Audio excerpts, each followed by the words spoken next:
defeat to Austria in one of the Black Stars international friendly.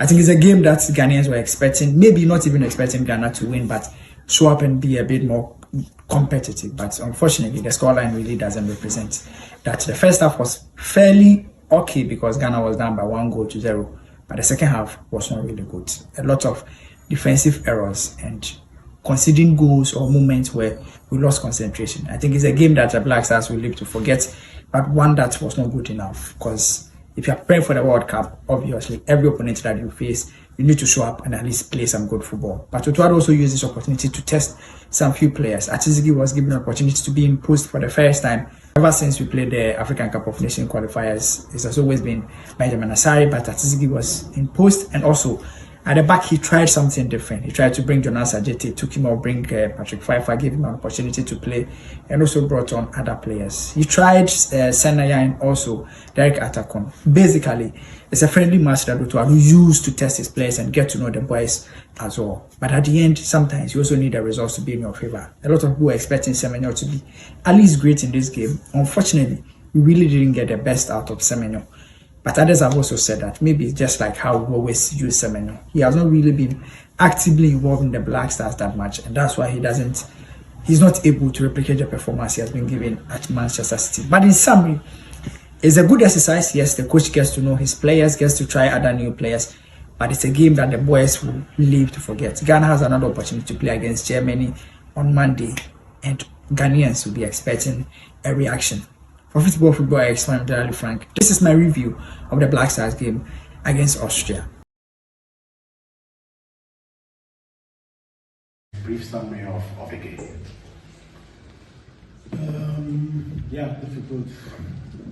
Difficult evening. Can't really remember us losing like this. Really disappointing at the end. I think we had a good first half, where we had some really good situations where we could have scored. We know that they're pressing high, and once we try to get it to a striker, Prince Edu was fast, would create situations like we had, and out of, I don't think, 3 or 4 situations, we at least should have scored one. I think if we're more intelligent in certain situations, I know this was difficult decisions. I think 1 or 2 could have been a penalty after reviewing it. But this is football, and then on the other hand, we collect a goal where we have to drop earlier to attack the ball better. Unluckily, it got to the hands of Jonas Ajeti. But also before that, I think there was a foul. There was no ball play. We played the ball, and we got a attack. I think Antoine Semenyo in the back of his legs. But this is football, and still, then we have to do better. And the second half was really a big disaster. Surely second goal was a gift. And then I know it's going to be tough here in Austria. If you're behind, once you're behind 2-0, they brought in freshmen. I think also psychological was difficult after the third goal. And there was where we have to learn. We have to do better. Second half was really not good enough at all. Everybody's playing for the World Cup. We need to play more intense, I think. And I'm not saying that we have to foul, but we have to protect ourselves better.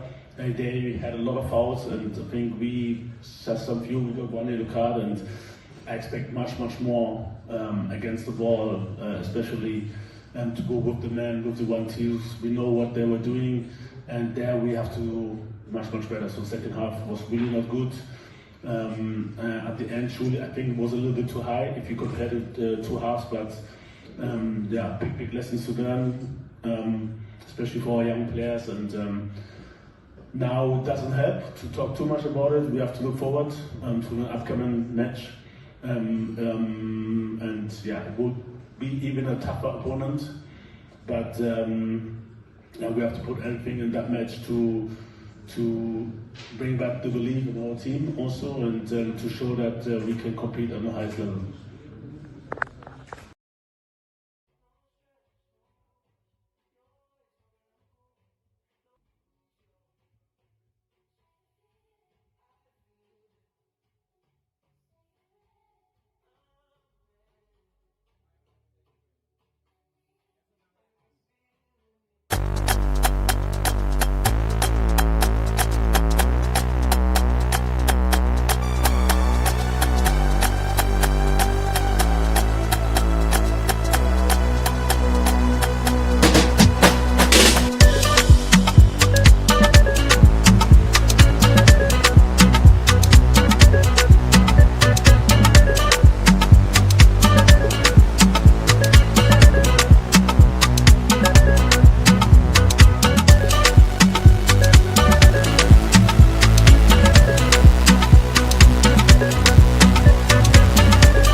Wo bist du?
Was quite stable in the first half.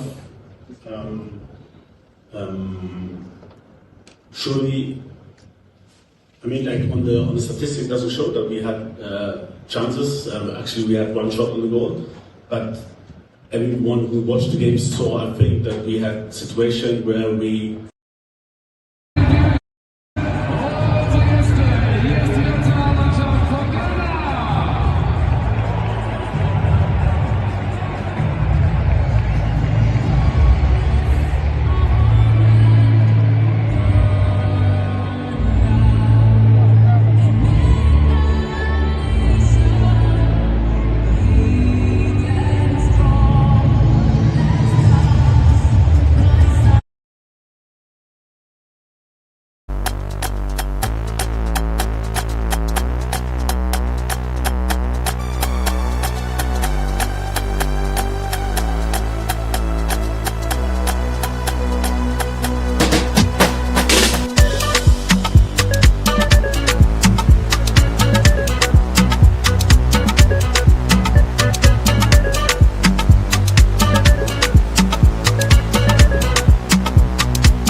No, what we're waiting for.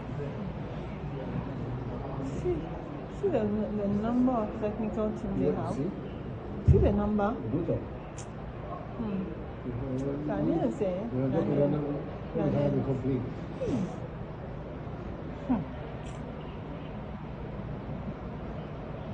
It's amazing.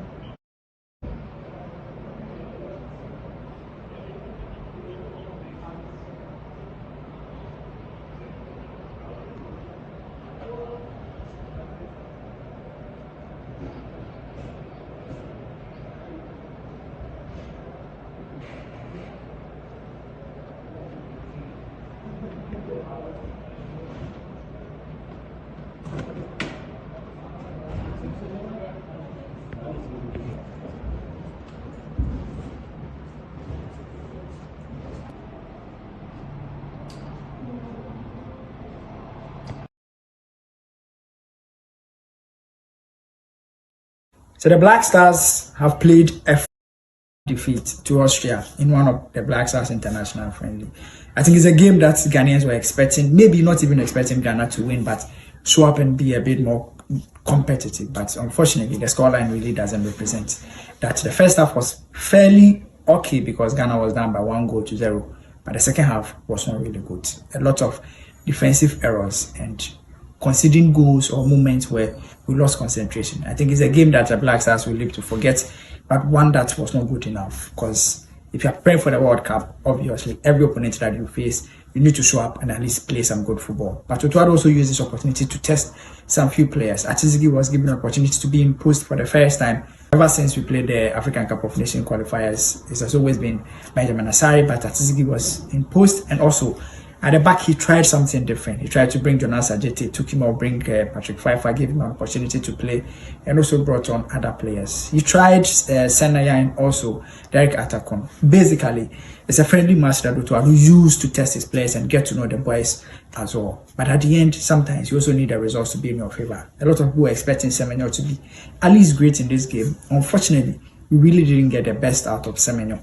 But others have also said that maybe it's just like how we always use Semenyo. He has not really been actively involved in the Black Stars that much, and that's why he's not able to replicate the performance he has been given at Manchester City. But in summary, it's a good exercise. Yes, the coach gets to know his players, gets to try other new players, but it's a game that the boys will live to forget. Ghana has another opportunity to play against Germany on Monday, and Ghanaians will be expecting a reaction.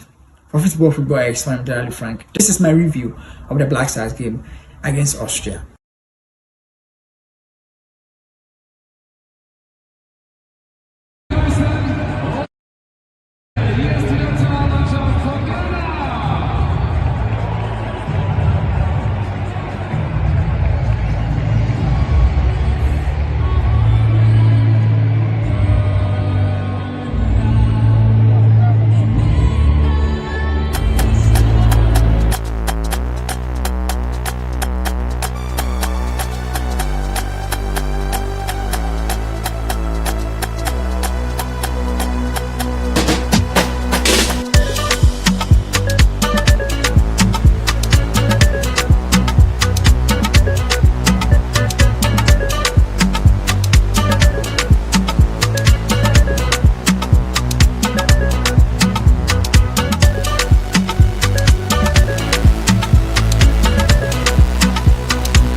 good evening, and of course, welcome to the live broadcast of the game between Germany and, of course, Ghana on vivxsports. My name is Jovita, and of course, you can call me Sexy Joe. I'm not alone in the studio. I'm here with a man that when it comes to sports, when it comes to football, in fact, when it comes to even medicine, he's a top notch in that area. So help me, and of course join me in welcoming Dr. George. That was good. Thank you. It's great to see you. It's great to be here. It's a great game of football we to expect. Ghana, our neighbors, we would have loved our brothers, are going to the World Cup and tune-up matches against the powerhouse Germany. And I know a lot of Nigerians would have rather preferred Nigeria to be at the World Cup, but hey, Africa is going to the World Cup and we have to support our own. I'm here via VX to make sure that we bring all of that action between Ghana and Germany. It's great definitely, because we are counting down to the World Cup in the United States, Mexico, and of course Canada. So definitely everybody is ready, and of course counting down to this wonderful showpiece happening. Despite all that is happening in the world, but then we are still looking forward to what is going to happen. And tonight, our brothers from another mother, Ghana, takes on Germany right there at the MHP Arena in Stutggart. So it's going to be an explosive one because Ghana lost their friendly game against Austria by 5-1. And counting down to a great showpiece like the World Cup, losing 5-1 in a friendly, do you think that would bring down the morale of the team? I mean, it's never a good thing to lose a game, and if you're even going to take it back, Austria 5-1. Remember, South Korea, they lost to South Korea, then lost to Japan. For Japan 2-0, South Korea 1-0. So their last 3 friendlies, culminating to Austria, they've considered almost 10 goals. And going into the showpiece of Immortals, the World Cup, you really don't want to be losing games like that, even though you would agree that those are top quality sides that they've lost against. Well, how then do you expect to make a statement at the World Cup if you cannot defeat those that are in front of you? Austria, Japan, South Korea. These are teams that probably a stronger Ghanaian side like the Ghanaian side of the Sule Montaris and the likes of Sawagians. Are you saying that this particular team, because I have a host of lineup players here, and we have notable names like Semenyo, who plays for a great side like Manchester City. We have the likes of what's his name, Jordan Ayew, who plays for Leicester City, although they are relegated and all that. They have great players that plays in some top European leagues, but not as quality as the Ghanaian side.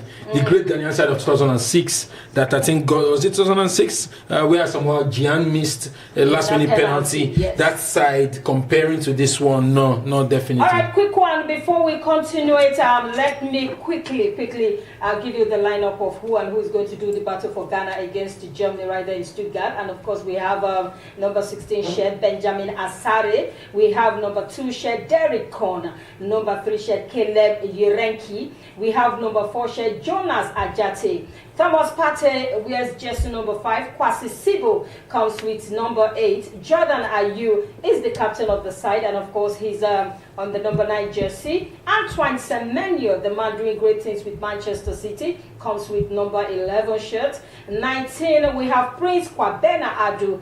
21 Kojo Prepra Opong, and of course number 23 shirt Alexandra Jiku. I mean, this lineup, would you say that Coach Otto Addo has something up his sleeve against Germany? This is not the first time they're meeting each other. Yeah. We know they have a kind of, in fact, it's like Germany and Ghana. They have a kind of like, synergy, because we have players from the Ghanaian side plying their trade in Germany. Yes, of course, and of course, if we also to take it back, I don't know, I like to take it back. Boateng brothers, remember? Yes. Jerome Boateng and Kevin Prince Boateng, the German Ghana. Yes. And so a few players in I think Ghana. they have a kind of relationship with Germany. They do. There are a few Ghanaian players plying their trade in Germany and all of that. So Otto Addo with this side, he's made some changes. The likes of Fatau is on the bench. A few other players that played against Austria are also on the bench. So I think that the final lineup for the World Cup is not yet done. The 23 or 25 man list is not yet done. So it's an opportunity for a few players to try to stake a claim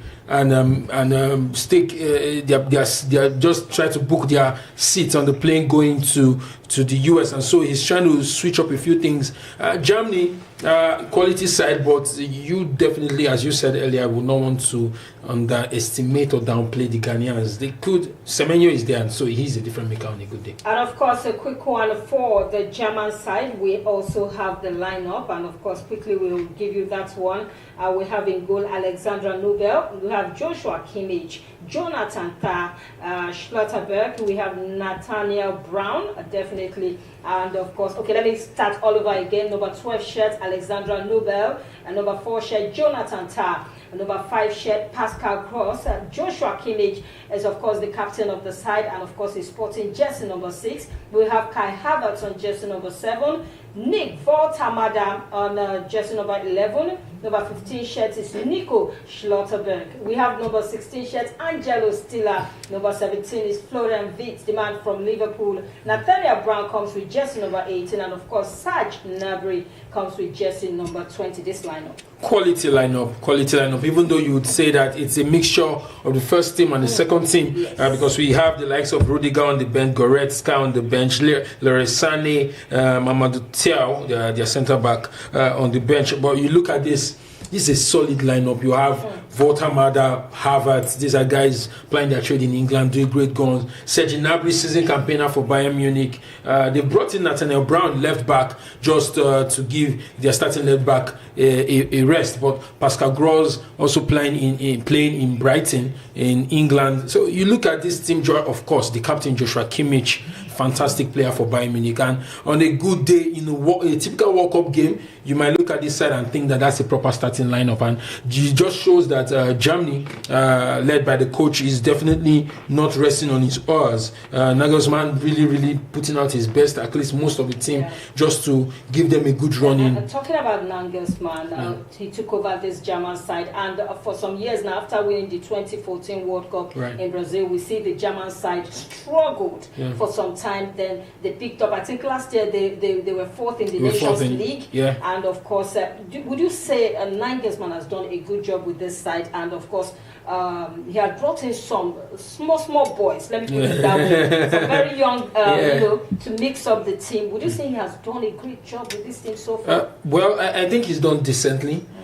Seeing where Germany have been since the 2014 World Cup, Germany literally crashed. They literally crashed, couldn't qualify for some tournaments, got into some tournaments and fumbled. And Nagelsmann came in, I think, about a year plus, I think 18 months ago, and he's tried to stabilize the team, mixing experience with youth, exploring some younger players, small boys as you call them, from unfamiliar teams, Eintracht Frankfurt, like Nathaniel Brown plays for Eintracht Frankfurt, just bringing in new blood, because I think that was what the German team were lacking. They got to a point where their golden generation, everyone left the scene almost at the same time, and that really rocked the boat of Germany. But Nagelsmann coming in, we saw the progress from the last Euros to the Nations League. Now going to the World Cup, they're much more stable. They seem to be understanding each other. And going into the World Cup, they're outsiders, definitely. But Nagelsmann tactically astute and definitely can make a difference in this side. And of course, for those that are wondering, for Ghana and Germany, this is not the first time they are meeting their familiar foes, especially in World Cup groups. Of course. They met in 2014, they met in 2010. I mean, it goes on and on. But then, considering the fact that Germany also struggled against Switzerland, the last friendly. Got to a point I was even wondering, where did this come from the Swiss? Because it doesn't look like a friendly, it looks like a competitive match. And that's what you expect, really. That's what you expect. A lot of players are trying to stake a claim for final shirts going to the World Cup. Switzerland, we must not downplay them. Switzerland are a very good side. When it comes to the World Cup, when it comes to their proper competition side, their side, Switzerland, Austria, these are sides that going into competitions, they are really good. Switzerland definitely wanted to claim the scalp of the Germans. They almost did. I mean, it was a very competitive game, and so it's what we expect going forward, and probably explains why Germany has started with a very strong lineup, because they don't want Thunder to strike so as in the same spot. But the two times I'm talking about, the game is already on right there in the MHP Arena in Stuttgart. Yes, the Germans are already in control, and of course Less than a minute, but then they are already on. Joshua Kimmich there, of course, sending that one across to make sure that everything goes according to plan. But I don't think they want to repeat what happened against the Swiss. Definitely. In this game, because it got to a point, people were like, is this the old German team that is talking, that is now back and all that? But definitely, what is your expectation in this game? Because for Ghana, losing 5-1 to Austria, I mean, especially when you're counting down to a great showpiece like the World Cup, do you think it's just a friendly? No, it's not just a friendly. I mean, it's football. 90 minutes were played. Players got on the pitch, and no one wants to lose, especially that scandalously. It does something to the psyche of a side going into tournaments. Even though we've seen teams lose like that and going to tournaments and still do well, but mentally you don't want to be in that kind of place. I think that going into this game, I think that Ghana stands some chance of getting something out of this game, because this, as you said, is not the German side that we used to know. They're a side that are still trying to find their footing. They're still trying to find stability. The quality side, they have quality players, but as a team, there still struggles here and there. And Ghana might see this as an opportunity to make a statement. As you said, Semenyo will be up front, Jordan Ayew will be up front. These are guys who have some quality in them, and I think that they would not sit back and just relax and allow the Germans run over them. The rivalry is also something to look out for, because Germany-Ghana, we've always seen the great Ghana side step up the plate and face Germany, and I think that this would also be a similar repeat of that. And I mean, at the end, the German quality might just see them through, but I expect this to be competitive.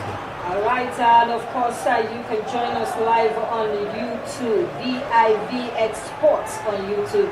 Go ahead and of course join us and feel free to make your contributions as well as we continue with this game. But then, for Ato Ado, is Ghana ready for the World Cup?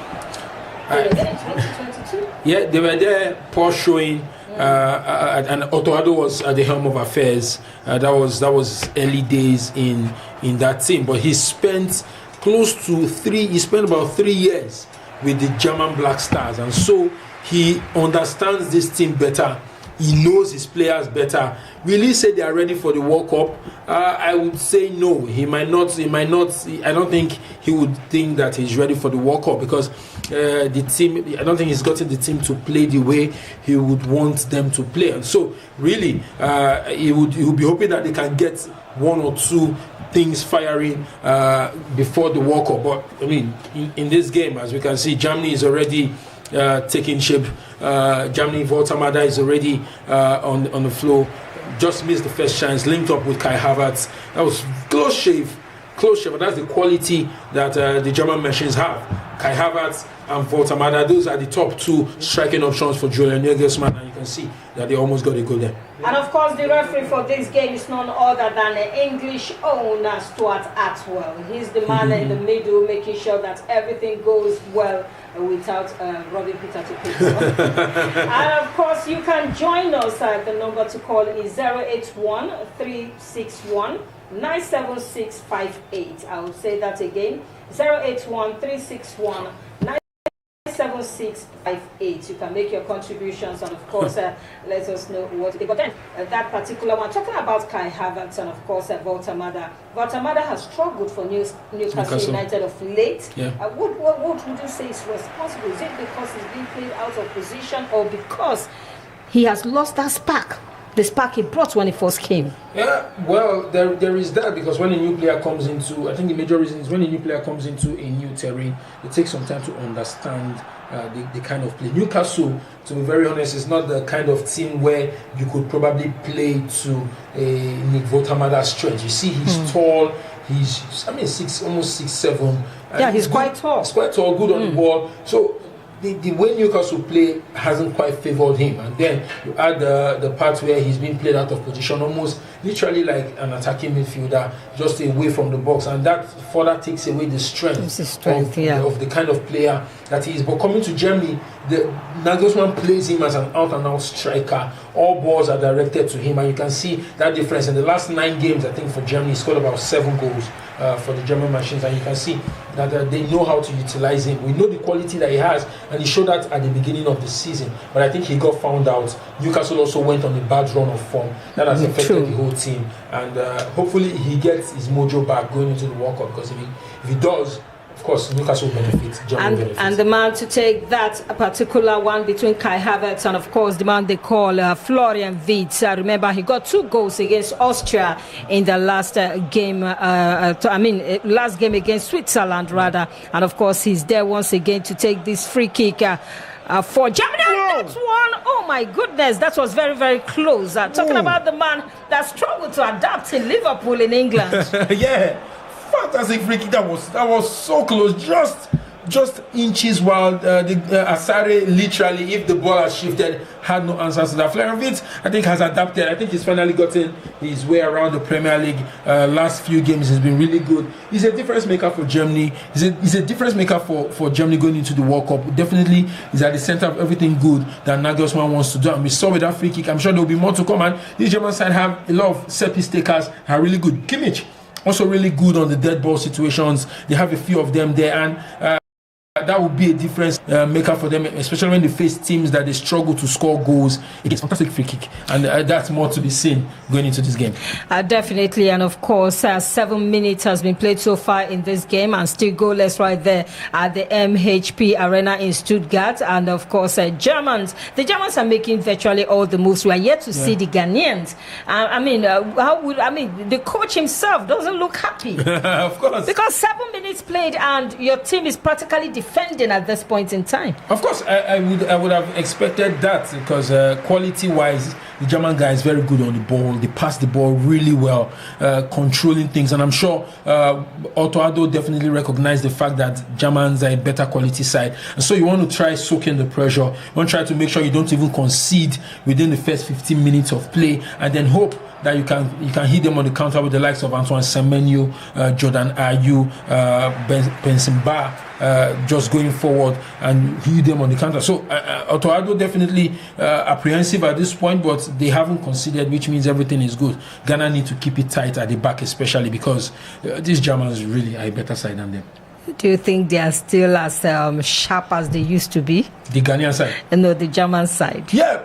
Because there was a point in time that they became almost like untouchable. Yes, of course. But I mean, what changed? They lost quality. Imagine they had a team that had Bastian Schweinsteiger, Mesut Ozil, Miroslav Klose. Mario Götze, Jerome Boateng, Philipp Lahm, Matthias Ginter. These were solid guys that all left almost at the same time. Really, any club, we see it in club football, when you lose a major nucleus of your team at the same time, you will struggle, and that happened to them. They're on their way back. If Germany were playing a better side, they would definitely struggle. But this is Ghana, and so you will flex. They say when the cat is outside the house, the rats come out to play. So I think that Germany is just flexing. Who is the cat and rat at this point? No, of course, Germany is the rat. Because they are not playing France. If they were playing France, they would definitely not have all of this. And another opportunity from the Germans, but then we're blocked there by the Ghanaians, who are busy defending for their dear lives. No, the Germans are knocking. They are knocking. I mean, we haven't seen the Ghanaians have 2-3 passes completed. And that's because the Germans have had most of the ball, created more of the chances, controlled the tempo of the game. Do you think playing for different club side, different leagues in the world contributed to, after all, the Germans as well? They also play for different club sides. Some play in England, some play in Spain, some play in Turkey. Yeah. Likewise, the Ghanaians, we have some in France, some in even there's one that play for Victoria Plzen. Yeah. We have the ones from Paphos. So everybody plays virtually everywhere. But then, do you think that's the reason why maybe the Ghanaians are struggling? There's no synergy. There's no synergy in their passes. No, I won't say, because as you said, the two teams, they have players playing all over the world. But what you must agree with is that quality-wise, the German side are a better quality side. They are better coached, both club-wise. I mean, if you check the players, the German players and where they play, at least 3 of these players in the German side play for Bayern Munich, biggest club in Germany, one of the biggest clubs in one of the biggest clubs in the world. Kai Havertz plays for Arsenal. Jonathan Tah, Kimmich. Yes, they do. So Liverpool, Arsenal, these are better quality sides, and so if you put them together, they will be able to do a better job in play compared to the Ghanaians. Also, I think that Nagelsmann has played with a crucial number of these guys, either in club or country, and so he understands these guys. It's easy to, they are knocking, and this is what we will see for most of the game, really. Definitely, this is what we will see, and of course, the crowd out there are really having a lot of fun, especially because this game is being played in Germany. It's a full stadium, and of course, the supporters are having a few days enjoying themselves there, and of course, watching their side. This is a pre-World Cup friendly, and of course, I don't know. Ghana in recent times has been struggling. I mean, this man Otto Addo took charge, I think, in 2024. And he was initially there as an interim manager. Took them exactly. They resigned and then came back and took the job on a full-time basis. But then, would you say he has done a good job with this Ghanaian side? Yeah, decent. I must say decent. They didn't go to the last AFCON. No, they didn't go to the last AFCON, which is a downside. But I'm sure that every Ghanaian would have picked going to the World Cup than going to the AFCON, even though they would have loved to go to the AFCON. But I think he's been decent, qualified Ghana for the World Cup. Now, the showing at the World Cup will then determine long-term future. If he goes to the World Cup and has a poor showing like he did in 2022, then definitely you definitely want to say that he has done poorly. But I think they will start with games like this, trying to see if they can get results. But going to the World Cup will then play a very huge role in determining, in rating the scorecard of the man Otuado. Definitely, and of course, that's wonderful. I mean, Asare, what was he thinking? Practically rushed out there, and of course, almost caused a lot of problems for the Ghanaian side. But then Ghana still continues to struggle for the past 13 minutes of this game. They've not really been able to hold on to any possession. I've not seen them hold on to a ball or maybe string passes together or maybe push forward and all that. It's like they're basically defending a team going to the World Cup. They are sitting deep. They are sitting deep. Too deep. They are sitting too deep, and that would probably be an indictment. I don't see the players. I mean, you can see the markings. You have about 7 players just sitting deep, and you have just 3 players trying to break the plays of the Germans. And if you continue that way, it would just mean that the Germans will keep on having opportunities upon opportunities. And it will only, if you're trying to crack a coconut, you keep hitting it, it will crack. And that's all from a doctor. Yes, it will crack. And the Ghanaians don't look like they want to play. They look like they just want to soak in the pressure. And it's just a matter of when the Germans will score, really. That brings me to another one. Do you think these players are fatigued? Fair point. Yeah, that's some fair points. That's some fair point, because the season is still on. In fact, the season is in its very, very crucial stage where right now, a lot of the players are being pushed intensively, just either going for titles like Man City in the running for the title. Some are playing with caution. Yeah, no because they don't want to get injured. World Cup is round the corner. Yeah. Some are fighting for the league. Yeah. Some are fighting for relegation. Relegation. Exactly. But you can also say so for the Germans and see how the Germans are playing. It's just down to quality. The Ghanaian side, I think that the Super Eagles would have done a better job in this game against Germany than what the Ghanaians are doing, because even quality-wise, the Ghanaian side are no match for the Super Eagles, really. And talking about the Ghanaian side, that's slip up by number 2 shirts there. Talking about Derek Cohn, and of course the Germans have regained possession, still pushing to see if they can actually get something from this game after their draw against Switzerland. That one ended 4-3 in favor of the Germans. The Germans are still pressing. The Ghanaians are doing more of defending for the last 15 minutes. So far, so good for the Germans, but the Ghanaians need to bring their A game to this particular match. Okay, the numbers once again is 081-361-97658. Join us live. Tell your neighbor, tell your friend right there on YouTube. vivxsports is our name. So join us, and of course, let's have this conversation. It's Germany versus Ghana right there at the MHP Arena in Stuttgart, Germany. The Ghanaians finally have the ball. After 15 minutes. This is the first time in the last 15 minutes that they've had the ball. You think they are trying to see how the Germans play before, coming into, because some teams do it. No, but they say, Ghanaian let's monitor the first 15 minutes, see how they play. Okay, we've gotten the strategy. This is how we are going to do it. No, they were not monitoring. They were definitely being outplayed, and they just got to have the ball, and they were just trying to string passes together, trying to build from the back. Probably this can just signal the beginning of some wave of pressure from the Ghana Black Stars, really. And that challenge from Serge Gnabry on Opong. And of course, Stuart Atwell has to point. I think that should be a free kick to Ghana. Yeah. The first one since this game started, because they've not really. I think it's Shapali taking. They took it sharply, and of course, Ghana still in possession now, trying to string passes together and see if they can break through. According to one of our legends, says penetrating passes.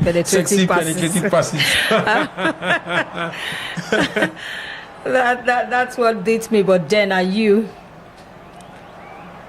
as Ghana tries to piece the passes together, moving forward. I think that should be the first time that they've actually got into. For the first time they've crossed the center circle into the German territory. So do you think they are gradually, bringing themselves into this game? Yeah. I think for their sake they have to really bring in themselves. Try to create some form of pressure against the Germans. I can see number 2 Jesse, I think Opong, just trying to stretch the pitch. That could be the first chance, but they've lost the ball again. But I think that this is encouraging. This is encouraging from the Ghanaian Black Stars, just trying to ask some questions of the Germans, as we see Sibo with the first shot for the Ghanaians, even though it was off target, but first shot at goal, but that was way off target. And encouraging signs. This could just be the beginning of something for the Ghanaians, as we see Opong, who's been number 21 Jesse Opong, who's been defending for his life in this game, down with what we'll think will be an ankle complaint going into this one. Otto Addo really is a man that is under pressure. He's under pressure, and he's very familiar. Otto Addo is very familiar with the German setup. Remember, he was assistant in one of the Bundesliga sides, had a spell as a coach in the German Bundesliga, and it was from there, the German-Ghana connection, it was from there he came into the Ghanaian setup in 2022. So I'm sure he's also quite familiar with some of these players.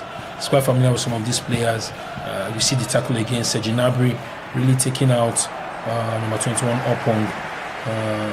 I hope that's not serious. I think he even got injured in the process himself. Yeah. The World Cup is closed. Nobody wants to get injured now. And nobody, really. Especially we have a series of injuries from players from almost all the countries. Exactly. Yeah. Everybody is lamenting the rate of injury is on the increase. Yeah. Everybody is lamenting and all that. But then this particular World Cup, even with all that is happening, do you think we are going to, see that, especially since it's been expanded to 48 teams from the usual 32? Do you think we will see, a great footballing experience like never before? We will. The last time the World Cup happened in the United States, 1994, that's one of those World Cups that people remember very fondly. So the World Cup is the World Cup. There is, no matter what is going on, once you get into that tournament, a lot of things happen. Now we expanded to 48 teams, more teams having the opportunity to be part of such an experience. And I'm sure that once the tournament starts, We're going to see the best of football, despite the harsh weather, despite all of the political travails going on involving United States. We're going to see good football being played. We're going to see quality football. We're going to see great memories, and we're going to see the big teams turn up, really. It's going to be a great World Cup. I'm positive. And of course, talking about the big teams turn up, Germany, 4-time World Cup winners. Yes, I think we've seen about 8 teams win the World Cup. Yeah. 80 teams have participated so far in the World Cup, and we've seen like 8 teams win the World Cup. The likes of Uruguay, I think they are the first winners of the World Cup in 1930. We have the likes of Brazil that have won it 5 times. Yeah. And German, apart from Brazil, I think they are the second people where we say don't show for inside World Cup 21 times. Yeah. Brazil is 22. Yeah. Second highest appearance. Exact appearance. Second highest appearance, and that shows it could have even been more if they didn't have that blip after 2014 where they couldn't qualify for the next World Cup. It would have been more. But that shows the quality. Germany has always been a quality side. You know, there are teams that you say World Cup heritage teams: Brazil, Germany, France, Italy. You forget what's happening with Italy over the last few years, but heritage sides that when you say the World Cup, you expect to see some of these sides there. And Germany definitely will go into this World Cup knowing that they're outsiders, but they can really make a difference if they get everything working for them.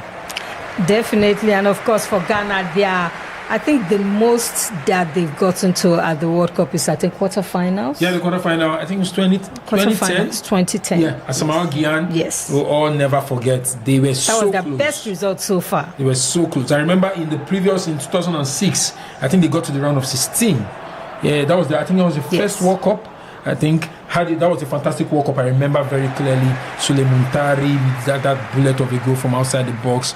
Prince Boateng also involved. It was a great World Cup for them. I think they lost to, was it Italy in the round of 16? But they lost a really quality side. And then 2010, they were one penalty kick away from qualifying into the semis, and Asamoah Gyan lost that penalty. Since then, it's been up and down for them, but hopefully they would hope that they can make a difference really in this World Cup. Hoping they could make a difference, and of course Kai Havertz with that cross, and of course that blockade from Kojo Pepra Opong. It shows the guy has been on Kai Havertz since the start of this game. You know, they allow him breathe. They said let the people breathe. You know, they allow him. He had an injury, came back, and he's been holding. I think he's been really good. It's been really good for the Ghanaians defensively, just making sure that the Germans don't see any joy, especially from that right side. He's been really involved. I don't know how long he can withstand that pressure, but so far he's been really good.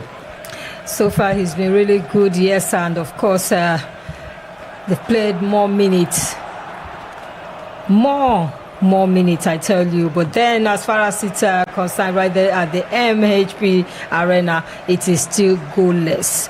Do you think, even with all that Germany brought into this game, do you think they would still struggle against? Because there are teams like that even though they are not willing to pressure you or anything, but they would allow you to score. And I think that's exactly what Ghana is doing here. Yeah, the Germans will struggle, really. They will struggle. Apart from the fact that they are not the German team of old, they're still a team trying to find their footing. The Ghanaians are doing a lot of defending, and so the Germans will struggle to break the defense of the Ghanaians, because it's pretty much all of them sitting back just behind the ball. So with all of the possession, all of the quality that the Germans have shown, don't be surprised this game might not end more than 1 or 2 goals to nil, because the Germans don't have that cutting edge, that sharp, incisive edge that can take out teams. They no longer have that. And so when they face teams that sit with the low block and defend properly, they'll definitely struggle. They'll definitely struggle, and of course they've played 24 minutes so far and still deadlocked right there in Stutggart. For the Ghanaians, yet to actually, hold on to their ball for at least, I don't even think they've held on to their ball up to like 3 minutes. No, they haven't. Apart from passing the ball in the defense, they haven't done so much. Should this be a concern for Coach Ado? I would say yes and no. You're facing Germany. it's just like because facing. they are going to face bigger teams at the World Cup. So yes, so where I think Otoado would have probably been more concerned would have been if at this time they have conceded 1 or 2 goals. But I think that if you're playing a quality side like Germany, any coach playing a quality side like Germany will definitely, if the first half ends 0-0, you definitely take it. Because at least you haven't conceded, even though they have had the lion's share of possession, you haven't conceded. So you will take it as a coach because you being 0-0 against a quality side means that you're still in the game. True. Right? So where it would have been a problem for Otoado and a concern would have been if they were taking on a side that is on equal footing with them or a lower quality side and you're defending like this, and then you begin to ask questions. But for now, they haven't considered, they are defending well. Otoado will take it. But according to in pidgin parlance, we say na pressure the burst pipe. Of course, now I talk about you want burst coconut. Now pressure, you can only try and withstand. That's why I said it's a matter of when. Now the Ghanaians want to hit Germans on the counter, but you see the Germans have 2 players behind. Just 2-factor authentication, just to make sure that even if they are all pushing forward, they are not caught behind, and that's really as we and see. that wonderful work from Semenyo, passing that ball straight, and of course hoping to connect with Prince Kwabena, and he actually did connect with him with that pass, but unfortunately for him, the Germans were waiting. And I think it's a corner. It's a corner. I mean, you know how corners the first can one be. for Ghana. Anything can happen. It's Anything a corner. can So happen. they will be Maybe they should borrow a leave or 2 from Arsenal. I mean, we have some of them. Thomas Partey is playing for Ghana, but let's. Jordan, are you with that corner headed there by Partey? And of course, Gnabry making sure that everything goes well there. The ball is back with Ghana. Are you? Beautiful pass there to Semenyo. But then, wonderful piece of defending by Joshua Kimmich to deny Ghana what would have been the first goal in this matchup. Yeah, that was close, really. Very, very close. That was very close. And I mean, when you look at the likes of Antoine Semenyo, quality players, Jordan Ayew, quality players, and the Ghanaians definitely hoping that they can steal one against the Germans. They say no people first reach police station, they win case. They win. So now that one not true. So Germans have had it all. Sometimes if you first reach police, after you report finish, they go be first lock you say first go inside first. Because that was close. If Joshua Kimmich did not stop that, Thomas Partey was literally behind, could have put it in the empty net. And we know how good Thomas Partey is. Of course. With this kind of balls. Of course, and so the Germans definitely have to watch it. You have to watch it because the Ghanaians seem to be growing in some confidence. They are getting more. I think they are of the ball. gradually coming into the game. They're gradually coming in, and you don't want a situation where you have all of the possession, monkey they walk, baboon they chop. First half ends, and but it happens in football. It does. Somebody does all the work, and somebody that didn't even bother himself just gets the last minute goal, gets the credit at the end of the day. So the Germans really have to watch it. The Ghanaians are gradually coming into shape, and they could mount some danger against the German machines, really. So they have to be on the watch out. All right, talking about on the watch out, I'll quickly tell you that at the World Cup, Germany would face the likes of Curacao, Ivory Coast, and Ecuador, while Ghana is in Group L alongside England, Croatia, and Panama. I don't know how Ghana is with what they are. I don't know with what I'm seeing or what we are seeing the here. English side, quality side. At least the English side, they will get out of the group stage. The Croatian side, even though that's a very aging side, but they are a better quality side than Ghana. So I don't know how Ghana will get results, especially this Ghanaian side of the table of what we're seeing now. I don't know how they will get the result against England and Croatia. Maybe they stand a chance against Panama. I think in this World Cup, some third place teams might qualify. I don't think Panama is a stroll in the park for Ghana. You don't see them too. So where will Ghana get points from, really? I even say Panama because Panama is one thing to qualify for the World Cup. It's another thing to now face. I agree. I quite agree. It's going to be really tough. Germany had more of a stroll in the park. No, Germany will qualify. Curacao, Ivory Coast might put up a fight. No, they won't. But Ecuador is not a pushover also. Ecuador is one of those sides you call a competition and they have very good players as well. Yes, Ecuador have quality players. They have good players. I mean, is it not Ecuador? We're talking about Moises Caicedo. Pierre Hincapié. We have this guy who played for West Ham, veteran for the Ecuadorian side. Ena Valencia is in that side. Kendry Paez. It's like a star-studded side. So, I mean, look at. So Germany. I don't even see Ivory Coast getting out of that one. It's Germany, Ecuador. Those are two sides that will find their way out. If Ivory Coast can try and defeat Curacao, who will be coming for their first World Cup, then that would be a very good one for them, really. And then the Germans have always running everywhere. Maybe he lost something. What is this? Did they find something? Did they find something? 3 best in here. They can. Did they find something? Benjamin Asari just keeps. I don't know. Since the blast of the whistle, he seems to be looking for something outside of his box. That is why he's not the first choice. Did he lose something? He's not the first choice. It's clear he's not the first choice because this kind of performance you cannot face England and have such a goalkeeper. With Harry Kane, you collect now. And of course, the Germans trying so hard. I don't know how. I don't know how or why they've not scored since the beginning of this game, because we've seen Benjamin Asare. I think he's jittery in front of goal. Very jittery. And I'm just trying to check how many caps he plays. By the way, he plays for Hearts of Oak, Accra Hearts of Oak. So in Ghana, he's local based. He's in the Ghana Premier League. He's 33 years old. He hasn't had so many games for the Ghanaians. This probably less than 10 caps for the Ghanaian side. So that probably can explain why he's that jittery, because you're facing Germany.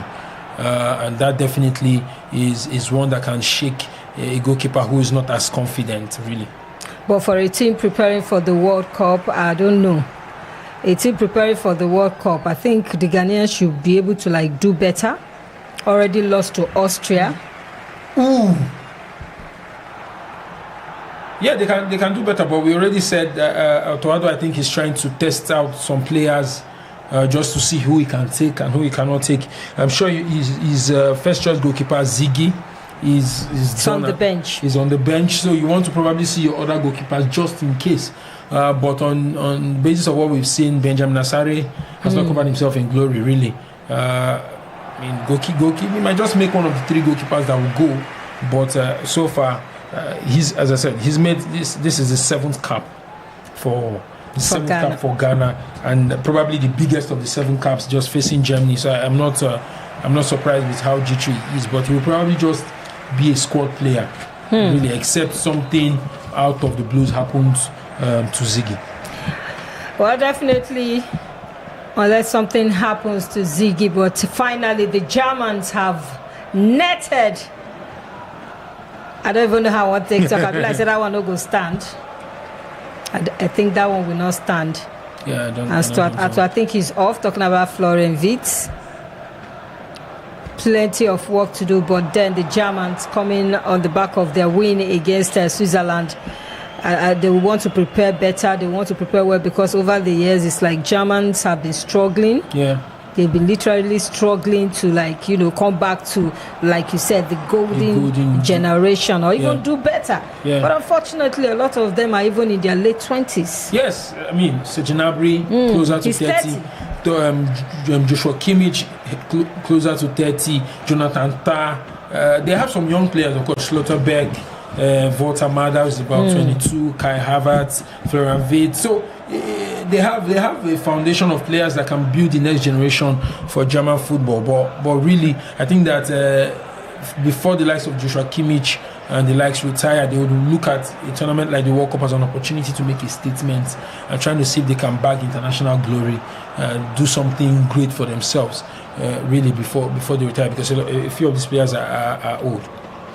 Definitely, a few of these players are old. And of course, there was a time in Germany when they grew young players. Yeah. They decided not to allow outside influence. They decided like everything must be made in Germany. And do you think the infiltration of people from the outside, like normal players from other places, because right now in Germany you find people from different countries now plying their trade in Germany. You find the youngsters from England plying their trade in Germany. In fact, Germany is like where they cut their teeth first before branching to other places. We've seen the likes of Jude Bellingham all the way from England to Germany. We've seen what's his name, this guy that is in Napoli Jadon now, Sancho, Kevin De Bruyne, Jadon Sancho, even Joe Bellingham now. So everybody's coming. Germany is like a hub for youngsters.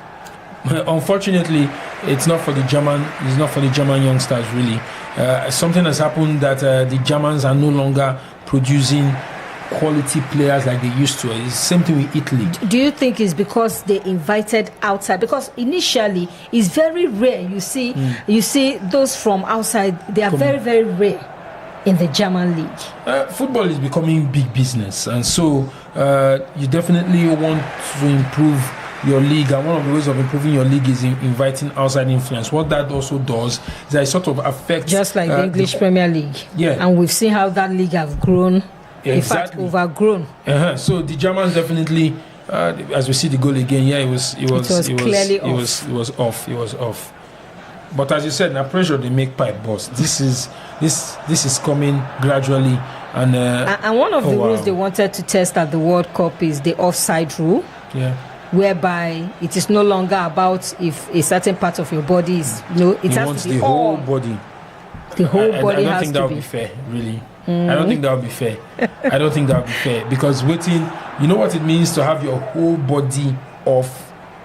That would, yes, they want the game to flow more, but for me, I don't think that would be fair.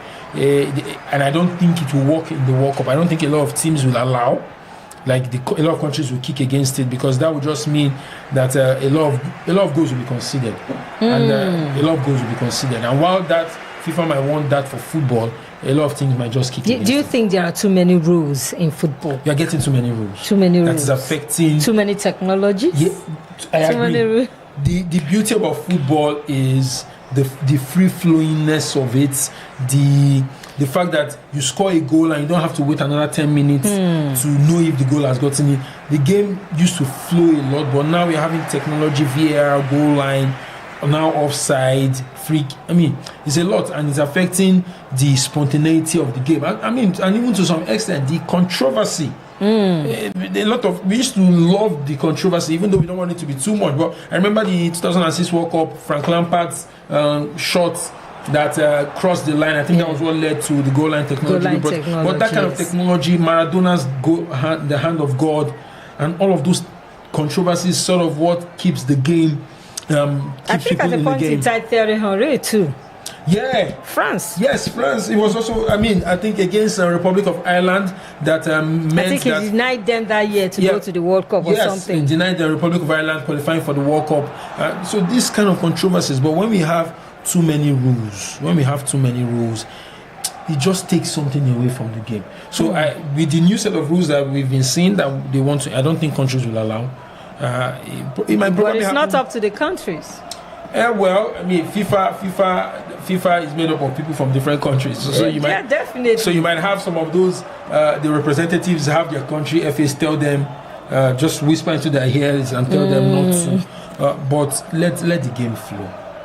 Let the game. So you feel all these rules are like hindering the flow of the game? Some of them. I mean, if we're doing VAR, because you see players these days, they score and they'll be like, make our wait. It's tiring. Make our wait first. So make them no cancel. Man, no celebrate this celebration finish. They'll call cancel this goal. If to say we even get the VAR and the VAR is getting the calls always right, then we'll say okay, fine. But we have VAR and we still have controversy. Would you say VAR is a curse to football or a blessing? Both. Because we've seen goals. We've seen goals that should not have gone in that the VAR cancelled, which is good. But we've seen goals that should have gone in that the VAR did not allow, and vice versa. So it then defeats the aim. The aim of VAR coming in, the assisted assistant referee, virtual assistant referee, is video assistant referee is to be the second eye. But if the second eye don't come to work again, then take it out. There's no point. He said take it out. Right now, there's no point. What did he go call you now? Make we leave referee. Make we not say na referee. But you have a referee, you have VAR, and then you still have mistakes in the game. All right, you can call us 08136197658. Remember, we are right there on YouTube. vivxsports is our name. So let us know what you think about this one as well. VAR, a curse or a blessing? According to Dr. George, he said it's both. Not the two. So let's hear you. Let's know what you think about this one. AFCON 2000, we for win AFCON. Yes, that. For win AFCON. So, I mean, he's been both sides. But which of the rules would you say should be totally, removed from football? Which of the rules? This offside one where they won't do. Now real offside. Now offside. You know, like made them. You cannot say until the body is fully in out of. No. And that's true. You talk. They go consider goes they enter. No. Oh no. boy. That one is a no. Maybe leave VAR because at least at times we've seen leave VAR, but try to fine tune those who are behind it. Regular training. You can't have VAR and still be seeing certain things. That's not fair, right? So leave VAR, but fine tune the officials who are behind it to make sure that they are up to date. They understand how to use it and they are getting the right call. At least 9 out of 10 times, get the right call. But controversy sells. Controversy sells. So sometimes I even feel like sometimes the intentionally just turn your eye away. But if the controversy don't they pass the good way we want, then remove the VAR completely. All right. Oh my goodness. Ghana gradually coming into this game. At least we've seen them make some attempts. Semenyo almost all over the place, and of course I think he's the most outstanding player right here alongside Prince Kwabena. I think they've actually been able to and not forgetting the captain, talking about Jordan Ayew. We've seen these three guys really do well up front. For me, I'll say Opong. Yes, I would say Opong defensively. Opong has been really, really good. Just making sure that Kai Havertz has no joy on that right side. He stopped Angelo Stiller. Kai Havertz is not allowed them play. So I think that for me, Opong, the defense of Ghana really stand up because 42 minutes in and Ghana hasn't conceded. That really it's blocking practically everything blockable. It's a good sign, and it shows that it would encourage Otoado because it means that they can hold their own against some of the big sides. Really. Do you think transitioning is a very big problem for African teams? Because we see the Germans, as one particular group is fading out, they are able to bring in the youngsters, gradually, integrate them into the team. Do you think it's a problem for Africa? Transitioning is you can only talk about transitioning if you have quality. African countries are not producing as much quality as we would like. See France. France has at least 4 starting 11s that can hold their own against any side in the world. France, you have that for France, you have that for Brazil. The top sides have a regular channel through which talents come, so it's easy for them to transition. But hey, African countries don't have that luxury of quality in terms of players coming out. So is it that we don't have the quality, or we don't have the facilities to groom these qualities that we have? Because we practically have raw materials. It's just fine tuning it to become. It's like having a rough diamond and cleaning it up to become shiny. Fine tuning is not a day's job. Fine tuning will take years. And of course, African football is not equipped. We don't have the infrastructure to make sure that the fine-tuning is done properly. We find out that a few standout raw materials that we have are shipped to Europe. We depend on the Western world to fine-tune our players for us. And imagine, in the heydays, the Super Eagles, for example, we were known for a certain style of play. And that was because we had back home, our players were coached in a certain way. The raw materials were fine-tuned into talent, into proper players back home. And that's why you see the swashbuckling wing play. You had that for Cameroon, but now we depend on Western influence to train our players. We wait for players that are, let's say, English-born Nigerian player, French-born. We don't like grooming player. We go for players that are ready-made. So if you do that, that means that different players coming from different ideologies. You've been trained in England. You have a way they trained you in England. You played for France, Netherlands, Germany. You've been trained a certain way, and you then come in. There's no identity again. So you're seeing a Ghanaian side or a Nigerian side playing, looking more like a European side than a typical African side. Then what do we expect? And of course, we'll still come back to that particular one. But for now, Ghana on the move, trying to string passes together. Jordan, Ayew not passing still. I don't know what he's trying to do there, but then holding on to the ball for too long. I don't think the Germans would exercise much patience with him, but then he was able to take it all the way to the back for the defenders to start coordinating and of course playing out from the back again. Sometimes over Sabina they make a better shot. Meanwhile, 45 minutes on the clock and of course 1 minute Jara time. Yes, VAR check. Oh wow.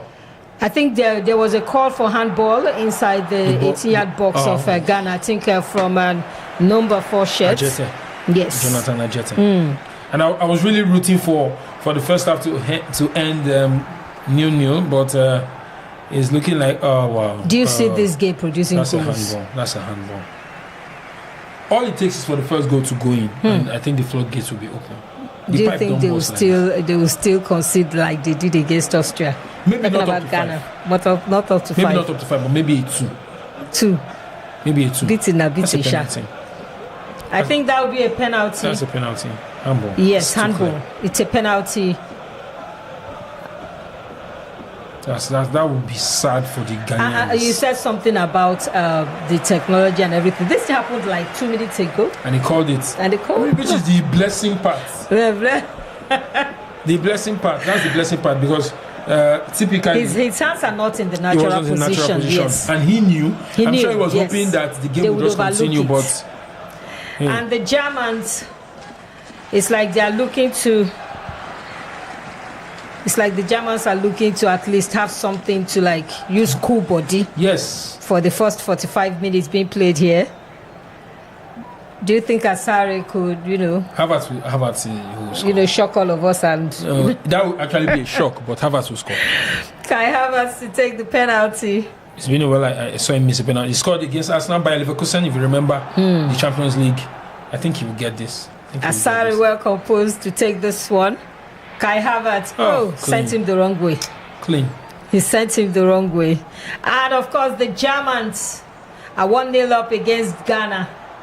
Well deserved. Well deserved too. They practically owned the first 45 minutes. Yeah, well deserved. It would have been really. I would have been really happy if Ghana went into the halftime without conceding a goal. But the Germans were always knocking, and it always seemed that goal was coming. The goal don't dismay since. Don't dismay now. Don't dismay. Now Kai Havertz, well taken penalty, and as I said, I think that it will just open the floodgates because coming into the second half. That there's that initial resistance when you want to push a car. There's the initial resistance to push the car. Talking about Kai Havertz, it's like he's gradually trying to win the hearts of the Germans once again because there was a time he actually fell out with the fans. Yeah, he's trying. I think in between when he moved from Germany to Arsenal to England to Chelsea, there was that period where, and then he had a dip in form, especially for the German national team. Yes. But I think now he's coming back. He is one of the leaders in this team. Julian Nagelsmann really trusts him, and you see him stepping up to the plate, getting that goal that's taking Germany 1 goal up to the good going into halftime. And talking about halftime, it is halftime right there in Stutggart, and of course it's Kai Havertz 1, Ghana 0. Ghana 0. First 45 minutes done and dusted. But then, were you or did you expect that it would end this way in the first 45 minutes, considering the way that Ghana played from the start? I felt there will be goals in the first half. I think if the first half had ended 0-0, yes, I expected goals with an S. Yes, goals. Maybe at least a 2. Seeing the quality, just based off quality, I thought Germany would get 2 goals in the first half, but Ghana made it really difficult. And if the game had ended 0-0 at halftime, I think that Ghana would have been really proud. But still, I think that Otoado will still be very proud of his guys. And we've seen Atuado having 1 or 2 touch with Stuart Atwell. He's trying to tell penalty. He's trying to tell the referee that he's no. We can clearly see, and I'm sure when he gets back, he will watch it. Ajete's hand was not in the natural position. No, it wasn't. So I don't know. I think he's just chasing lost cause. I think the player himself knows. He knew. I mean, there was no. He didn't try to dispute it. He didn't try to drag it with the referee. He was just hoping that the referee would not catch it. But there is VAR, and VAR will catch it definitely. You see, I'm beginning to agree with you. VAR because of the blessing. And of course, I'm blessing now. See how VAR catch. If now before. They're gonna play. Yes, forget. They don't play now, and he knew. The moment the referee called it back, I think he just knew that it was going to be a penalty kick. All right, my people. First 45 minutes done and dusted. So call us up. We want to hear from you what you make of this one. Ghana started off defending and defended till the last minute of that 45 minutes. At the end of the day, they are 1-0 down. So we want to hear from you. Germany 1, Ghana 0. What do you make of the first 45 minutes? And what do you think would happen in the second 45 minutes? Are you expecting more goals, Doctor? Yes, now I'm expecting. Because the pipe don't burst, the door don't open. That initial resistance. The savannah has a head. Yeah, it don't Sahel now. So Sahel Alfuma, just let it now rain. There's nothing that Ghana wants to fight for again. If it was 0-0, you say they don't want it, but now it's 1-0. I think now there's a way you play when you are 0-0, which is different from the way you play when you are a goal down. Yeah, so now Ghana is going to try to chase the game, and that will leave openings here and there for the Germans to exploit. I think that this game will end at least 2-0. And that's me being nice. All right. Because my brothers, I don't want my brothers my brothers to. They can't take in 5 again. No, that would be really sad. They're taking 5. Even me. Me. Go, in fact, Shame go catch me now. Ghana. No. Because they are brothers. Yes, no. I think Ghana, the Ghanaians are more closer to Nigeria than any other African country. Yeah. Because over the years, the friendship, even the rivalry, way closer than the rivalry exactly than even the Cameroonians. Of course. We share a lot of history together of politically, sports wise, economically. The people is a lot that we share in common. So it's why there is always that banter between Ghana, even to food. Ghana jollof, Nigerian jollof is so we have a lot in common with them, and so I personally hope they can do well in this World Cup because they are very close to us. But I hope they can do well. But still, they've struggled in recent times. They have not qualified for AFCON, struggled. Crashed out gradually. Last AFCON they qualified. They crashed out of the group stage. Yes. They didn't qualify. The only good thing that's happened for them over the last few years is that they've gone for consecutive World Cups. Yes, I think this should be their 5th or 6th World Cup. I think so. 2006. I think it's their 4th. I don't think... Should be their 5th. 2026 should be their 5th. 2006, 2010, 2014. Okay, yes, their 5th. Their 5th World Cup. And of course, I'm talking about their 5th World Cup. We have African representatives. We are still waiting on DR Congo versus Jamaica to know how far DR Congo will go in the playoffs and all that. But then do you think it is high time Africa starts... Apart from Morocco, the last World Cup in Qatar, they made quite a great effort, finished in the last 4. But this time around, I mean, no other African country has been able to go that far like Morocco did. Are you expecting African countries to do at least also show the same Agbakara in this World Cup? Go hard. I mean, we just saw the friendly. Imagine this game in the World Cup. The African sides, maybe apart from Morocco, maybe Senegal. Morocco, Senegal. Because I know Senegal beat, I think, Peru the other day by 2-1. Morocco, Senegal. These are the two sides that have the quality to match. Remember when Senegal took on England? They defeated England. Yeah. I think Senegal took on Brazil, and it was just close shave. Yeah. They could have gotten a result against Brazil. So these are the two sides that have that quality to match some of the biggest sides in the world. The rest of the African sides really can do better. Ghana, Egypt, it's been a while they were the continental show. So Egypt has some quality, but I don't think it's on that same level. But if there's any side that can progress, I don't think any side will get to the semifinals now.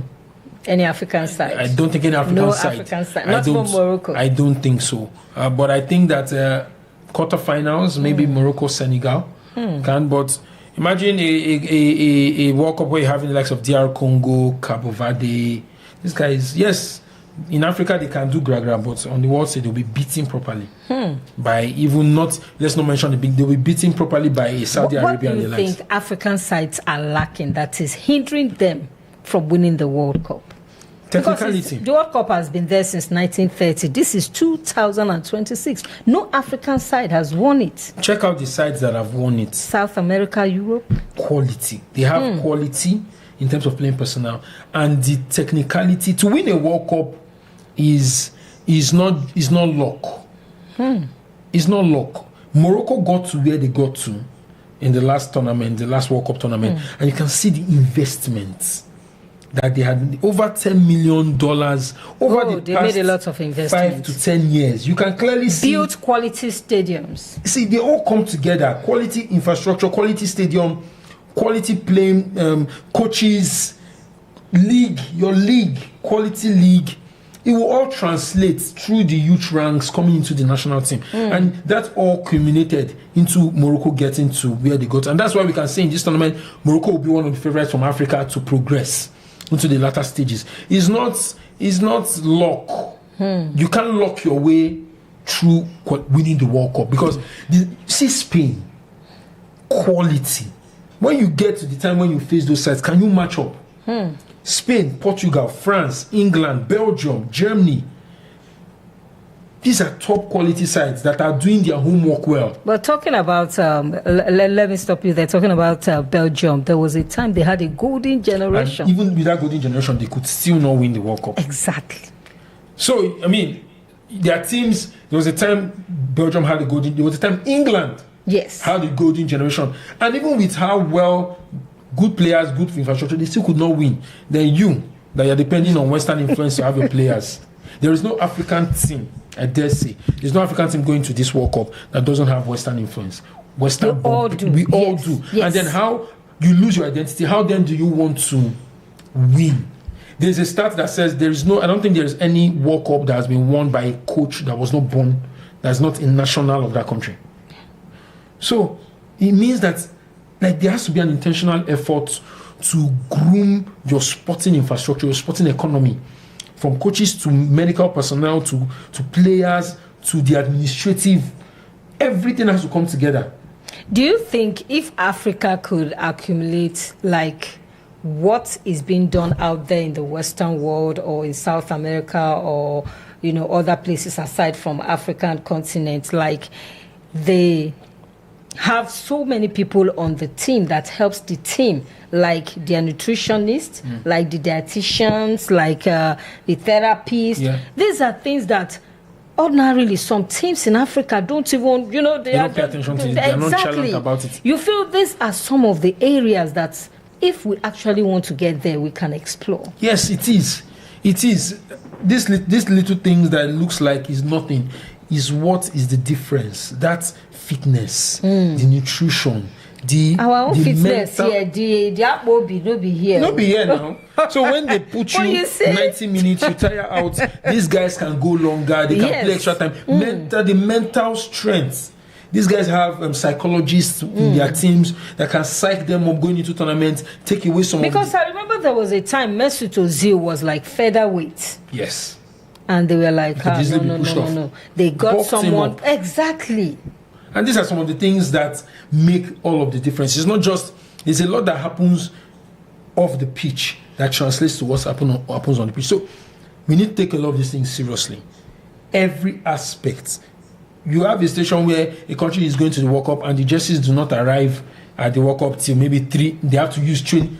These are little things. Shame. Oh, Africa don't get shame. These are little things that affect. Or we don't get shame. There is no World Cup that an African team is going to that you will not hear strike because of bonus, because of salary. We've seen the cases of Ghana. Always I think in Brazil 2014. Always Cameroon, Nigeria. Ghana must go there. Carry money go Brazil. You don't see them cash. So instead of the players to be focused on training to deliver, they are focused on how to get their monies back. And so when they get on the pitch, you cannot. We even have it. I remember when we had that playoff, I think against is it Benin Republic?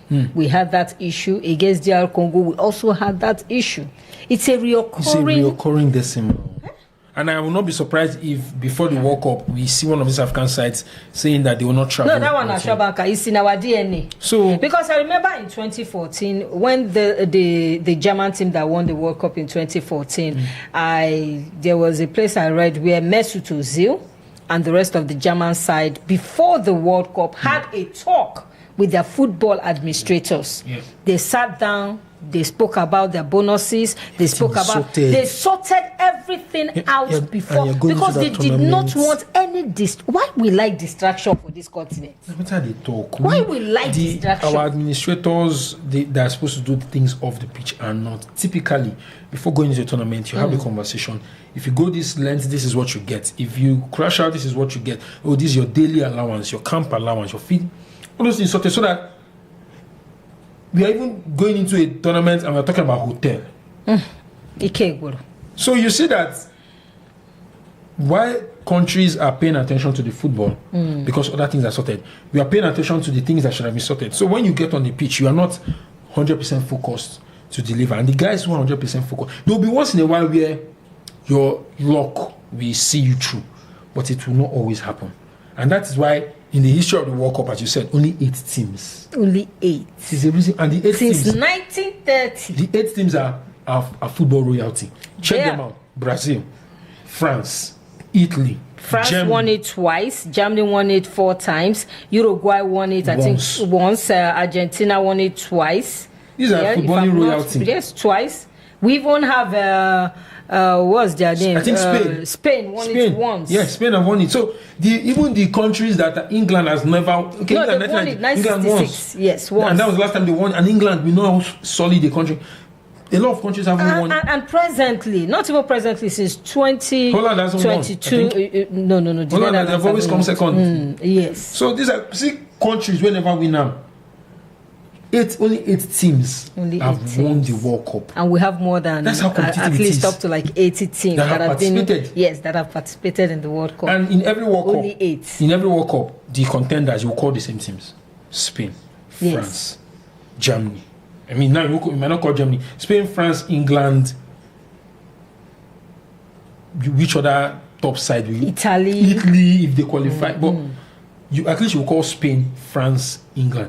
The World Cup would most likely be amongst these 3 teams. This World Cup. It's lie. Who are you adding? It's lie. Who are you adding? Spain. I think. If you mention 5 teams, that will be. I think favorite. Brazil currently. No. Wonderful squad. Yes, France. I saw the French squad. My brother, I fell in love. That's a lot. See how they took out Brazil. They faced Brazil. They went to Brazil. See how they took out Brazil. What are we saying? Almost everyone on that French team plays for a big club, and they are regulars. I said earlier, France has 4. France can bring out it comfortably. I'm telling you. 11 players, 4 teams. What be 11 players? Make it 6 teams, please. What are we saying? That we face any side in the world. I don't know how the French did what they did, but then sometimes you plan ahead. The likes of Thierry Henry, Didier Deschamps, when it's as if they are fading out from the national team. New guys coming in. Oh my God! They have a policy. Seamless transitioning. They have a policy. They have a footballing policy that means that there is a regular churning out of talent. And the Germans were actually doing it at a point in time, but I think something went wrong. Because Karl-Heinz Rummenigge. I think there was a time they were like trying to ban all outside influence, making it only about the German youngsters. But along the side, maybe, at that point in time, they saw the English league spring up because the English league was welcoming everybody from left, right, and center. And we see everybody brings your own footballing knowledge, philosophy from different places, and they all came together. And we see what the English Premier League is like now. People call it the best league in the world, and there's a reason why it is like that, even though there are some things that are still lacking in that league. But because they are able to sustain it, bring money into the league. Money is the name of the game now. In such a way that even the championship, even those in championship are enjoying collecting Bundesliga players. I'm telling you. Yeah. And of course that's why they opened it up. But they did that, and it sort of affected, because check out the top German teams. You can't find a lot of German youngsters there. 4 years now since the Germans have opened their doors to outsiders, to more outsiders, because it was kind of restricted. Is one of their best players. Yes. He's not playing in Germany. Nick Votamada, who leads the under-21 Euros, highest goal scorer. Newcastle took him. Kai Havertz playing in Arsenal. Most of the top German guys. Don't forget Pascal Gross, Brighton. Antonio Rudiger. Kevin Schade, Brentford. Rudiger left Schalke, went to Chelsea, now in Real Madrid. Yeah. So most of their top players aspire to go to Spain or England, and really affects. All right, very, very shortly, we'll go back to the second 45 minutes of the game between Germany and, of course, Ghana. Still 1-0 right there in Stuttgart, but then some changes. We've seen Dennis Ondev. Dennis Ondev for Serge Gnabry. He's there for Serge Gnabry. And the Serge Gnabry struggled for the first 45 minutes. No, the Ghanaian defenders, then chop come. The guy is chopping cake. Then chop, they not allow him. Fish. They not allow him. When they say let the pork breathe, you didn't allow him to breathe at all.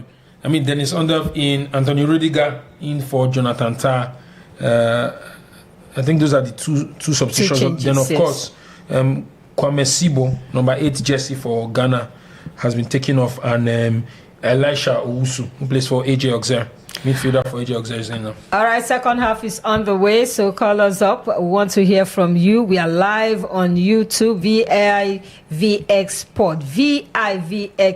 We are live, and of course, feel free to subscribe, and of course, hit that notification button. We want to hear from you. What do you think would be the outcome or the end outcome of this particular encounter? Pre-World Cup friendly between Germany and, of course, Ghana. Yes, right now it's still 1-0. Germany still leads from that goal from the penalty spot by Kai Havertz. And, of course... Just also add that Kai Havertz has been taken off for Lennart Karl, the Bayern Munich youngster Lennart Karl. 18-year-old. 18-year-old. Coming in for Kai Havertz, and that's a good thing. This takes me back to the likes of Michael Owen, who broke out at 17, 18. Played at the World Cup. I think scored the World Cup. Yeah, scored at the World Cup. Played at the Euros. Played a couple World Cups. Why we know they do this? And when they show me some 18-year-old, I don't know. I'm not. That's why we're waiting for English born. That's why we're waiting for English born. In it. At least we know say waiting for the in it boys. At least we know say their age. At least their age, not their age. When it go gets to, because Africa, I remember the other time, I think the guy was from is it Mali? I can't quite pinpoint the African country, but either Mali or so. A lot of things. I don't know how to put it. Look at speak pidgin. The pidgin go speak fast. Plenty things they wrong for Africa. Plenty things they wrong, and I hope we go get them right one day. Because that guy, when he told everybody his age, they don't believe him. That guy could only reach 50. I know lie. I mean, I know that playing football and they play under 70 adds to your physique, but it gets at player person where you go see where you go no see. It's not. I mean, see Lennart Karl. There was a picture I saw on social media. I think it was 2 days ago, where I think it was about 3 years or 4 years ago, where They document virtually everything. Leonard Carl was a ball boy when Julian Nagelsmann was coach of Bayern Munich. Can you imagine? Which was just some years ago. And Nagelsmann himself is a small boy. I think he's not even up to, I don't think he's up to 40. He's not up to 40. I was just maybe approaching 40. Maybe he's just approaching 40. And just and like the Brighton coach, Fabian Hosler. I think he should be 32. Leonard Carl was a ball boy when Nagelsmann was coach of Bayern. And now he's playing for the German national team. So you can see the documentation. So when in the next 5-10 years Leonard Carl becomes a household name, whoa. Another beautiful effort there. Thwarted. Opong again. By Opong. I think Ghana can be rest assured that too. Oh, I think that is from... That was number 4. That's Jonas Ajete. Very good block there, but then gifted the German to corner. Quickly taken there. Punched out by Asari. Make Ghana go find goalkeeper. They no get. No, their first choice they bench. I remember the Ghanaian goalkeeper. Go World Cup because if Ziggy go get one job, this boy na this guy na akpere basket with him. I remember their goalkeeper. I can't remember his name. The goalkeeper at the 2014 World Cup. That was really good. They come back from World Cup. I've forgotten his name. Yeah, Ghana really had good goalkeepers. Even Ziggy is not exactly, but compared to this is like Egypt and Israel. But then one good thing about friendly games is you get the opportunity to test out, your players and all that. Which is good. Yeah, which is good because these players can get better. Before you carry the one way no good, go World Cup. And then if first match will be high pressure situation. Exactly. No. So I think it's good that they're getting to test. So you even see what your second choice can offer, so that you know that you will beg Ziggy. If you will beg Ziggy, you say Ziggy, I beg. Make you know first. And the Germans they practically continued from where they left off. Yeah, in the first half. Absolutely. I mean, it's the quality. If not that I'm watching this game, I wouldn't have believed that the Ghanaians are playing this badly. There's no two ways. Yeah, Fatau Dauda. And I think Fatau is still inactive. He's still actively playing. I mean, I don't know why he's not in this side. Because for a coach that has been to the World Cup before, he's retired. Oh, he's 40. Okay. For a coach that has been to the World Cup before, he should know what is at stake. He does. I'm sure Otto with this does. Team, he does, but 5-1 and now they are losing 1-0. Now what then give you go work with. But you as a coach, they don't give you your equipment. Wakara after our own Eric he's always traveling. Look. You know. I mean, you can't. Is it that Ghana don't have money to give this man to travel and go and look for players? How many players Ghana get outside? Nigeria. Are you kidding me? Ghana can play. Oh, that was very close. I was close. In fact, this is the most. That's the best chance that they've made since this game started. That's the best chance, and Semenyo Prince Kwame Adu. Oh, Semenyo beating his marker, and that should on another day should have been a goal. Kwame Adu could have done better. Although that was a deflection, Slotterbeck. Yeah, it was. I think that should have been a goal, if not for that deflection. Really, good way, good chance.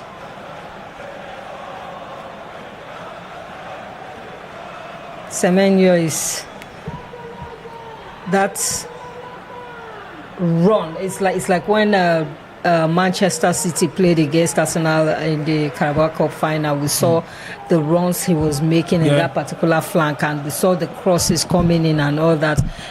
Do you think he's improved from the player he used to be with Bournemouth? Because it's a totally different menu in City. And that's majorly because of how the coach likes to play. He was in a team, and this looks like, oh wow. Oh boy. Oh, that was close. That one hits the woodwork. Oh, that was close. Voltamada. That was a fantastic chance. Leonard Carl pulling across, making good use of his height, which is what Newcastle should be doing. Just taking advantage of his height. Because when the guy came, even a lot of people were very skeptical when he came to Newcastle. They were like, even some of his own people, the Germans, were like, this guy should have gone to Bayern. They felt he shouldn't even have left Germany in the first place. But then coming to Newcastle, it was like he hit the ball, the ground rolling, and before you say Jack Robinson, come like say, bros, they struggle. Yeah, because Newcastle not playing to his style, really. They stopped playing to his style. They stopped taking advantage of his strengths, and that's the man coming to a new environment, confidence to follow the inside, lost the confidence, struggled. Then the coach felt the best way to help him get his confidence back is to play him as a defensive midfielder. I really don't know where that came from, but for the German national team, he's always found joy, and because he's being played the way he should be played. So I'm sure that he will really be hoping that he can continue to enjoy all of that joy. Really, fantastic play. That's the Leonard Carl pulling it in. Small boy doing big things. Quality. As we they talk for Pigeon, small boy, big engine. Small boy, he's doing great. And definitely, you look at the fact that you have Voltamada, Havertz, Vitz, Leonard Carl. You can also be sure that in the next coming years, Germany will definitely have a good base to build the German side. They have a lot of young stars in the team. Yeah, they do. Voltamada might look older. He's 22. Facially, he's 22. He's just 22. This time last year, was playing in the under 21 Euros. Finished as highest goal scorer. Opong finally out with an injury. He had this injury in the first half and managed to keep it going. One of the better players so far for Ghana. But the injury, I hope it's not serious because this World Cup. They've made their change. Talking about Ghana, and we have Derek Lucasen plays for Paphos. And I don't know, they just got to be very careful because the spate of injuries these days, especially since the international break started, it's alarming. And because these players play practically everything. Lots of games. And they are human beings. Their body can break down. And I just really hope that the only people that will not really feel it could be like a team like France. They have squad depth. But even with that, Deschamps will not want Mbappe injured. True. You will not want an Mbappe injured. Right. So yes, you have that squad depth, but there are certain players that even if you bring in your 16 to come into play, you want those players. Every coach likes to have a spine. Goalkeeper, defense, midfield and attack. So every team would have that spine, and then you can now build the rest of the team around those players. And Mbappe is definitely part of that spine. So no matter what, you don't want a player like Mbappe injured because that would definitely be a setback for them. And it will be the same thing for the likes of Germany, more or less Ghana. Is the star boy of the team. The captain. So.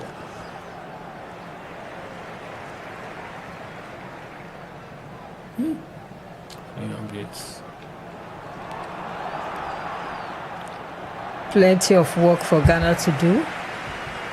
The Germans are still stringing their passes together accurately.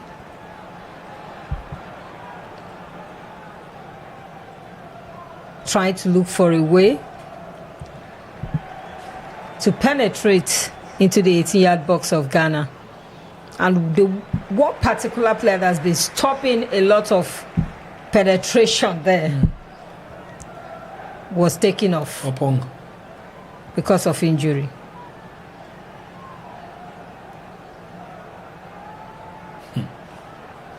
Oof. That's Leonard Carl. Oh. No, reminds me of Max Daumann. Oh, what a player. Reminds me of Max Daumann with the way he's wriggling his way through. That was beautiful. I don't know what Jordan Ayew was doing there, but Leonard Carl beat one. Oh my. beat 2, beat 3. Che. Oh no, come on. That's one for the future. Yeah, one for the future. He's just 18. He's already making his mark for the German national team. Typically, you would say goes through the under 21, but that shows the quality of the player for him to be stepped up. Do you think it's the era we are in now? Because gone are the days when a club side would go for an 18-year-old. They go for established players will be say don't already make and not make their foot strong. Their foot strong. But these days, you go see where then they break bank to go buy small children. Whenever you don't finish secondary school. One is that times are changing. Times are changing. Football doesn't have that kind of quality it used to have like back then. That's facts. Football, the quality of footballers we have now are not on the level. Then you had so many quality players that are more established that you didn't need to stress the 18-year-old, 16-year-old. Now you have a Max Dowman being. I remember Ethan Waneri.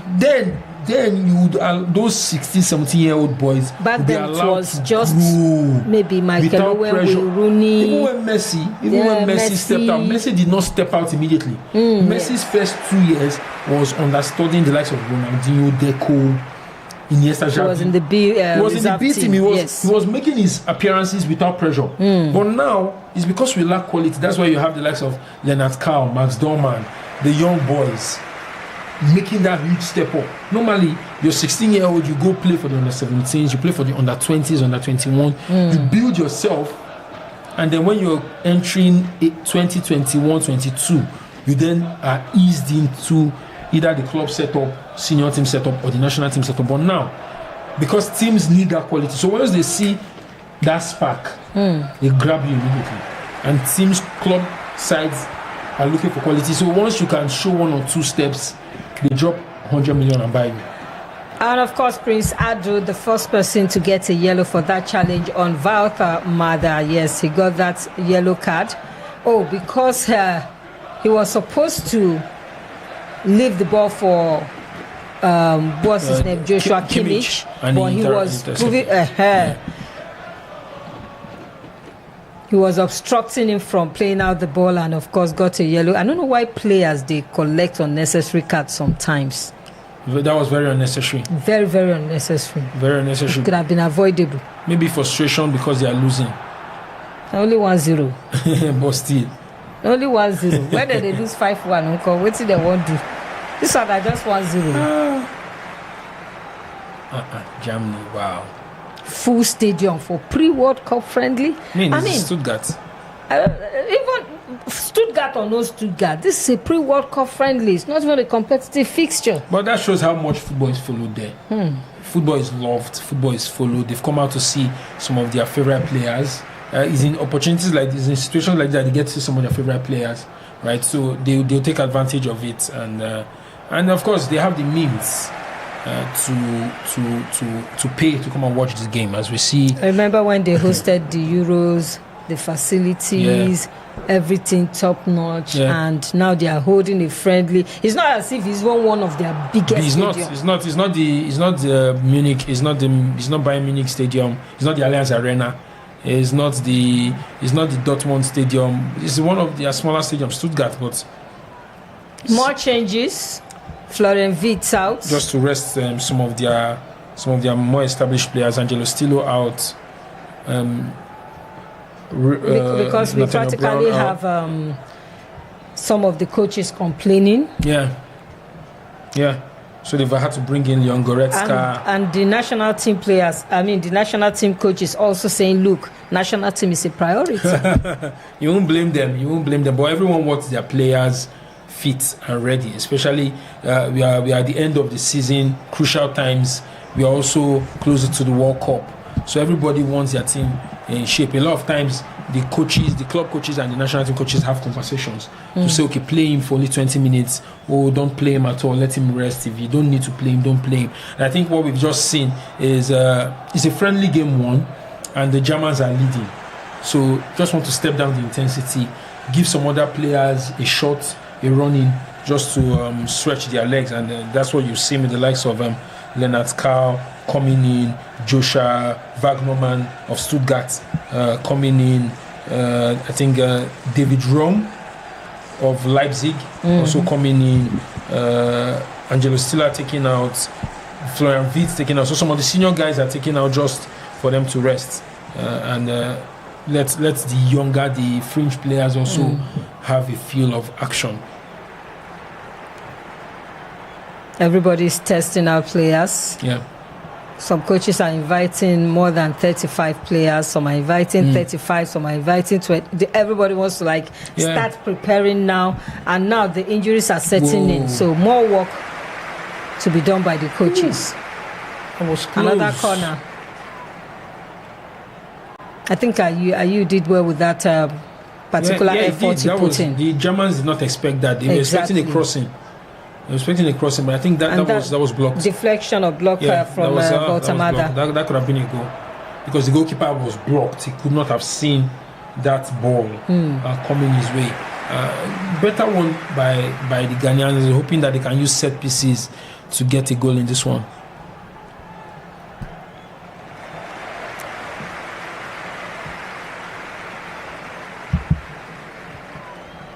They've played 64 minutes so far.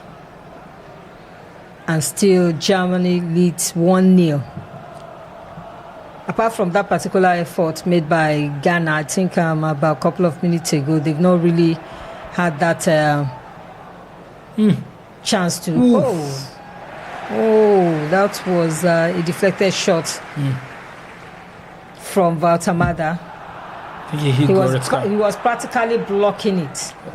Yeah. And Goretzka threw that shot, deflected off. Or rather bounced off him, yes. It was as if Goretzka was aiming for the post. Yeah.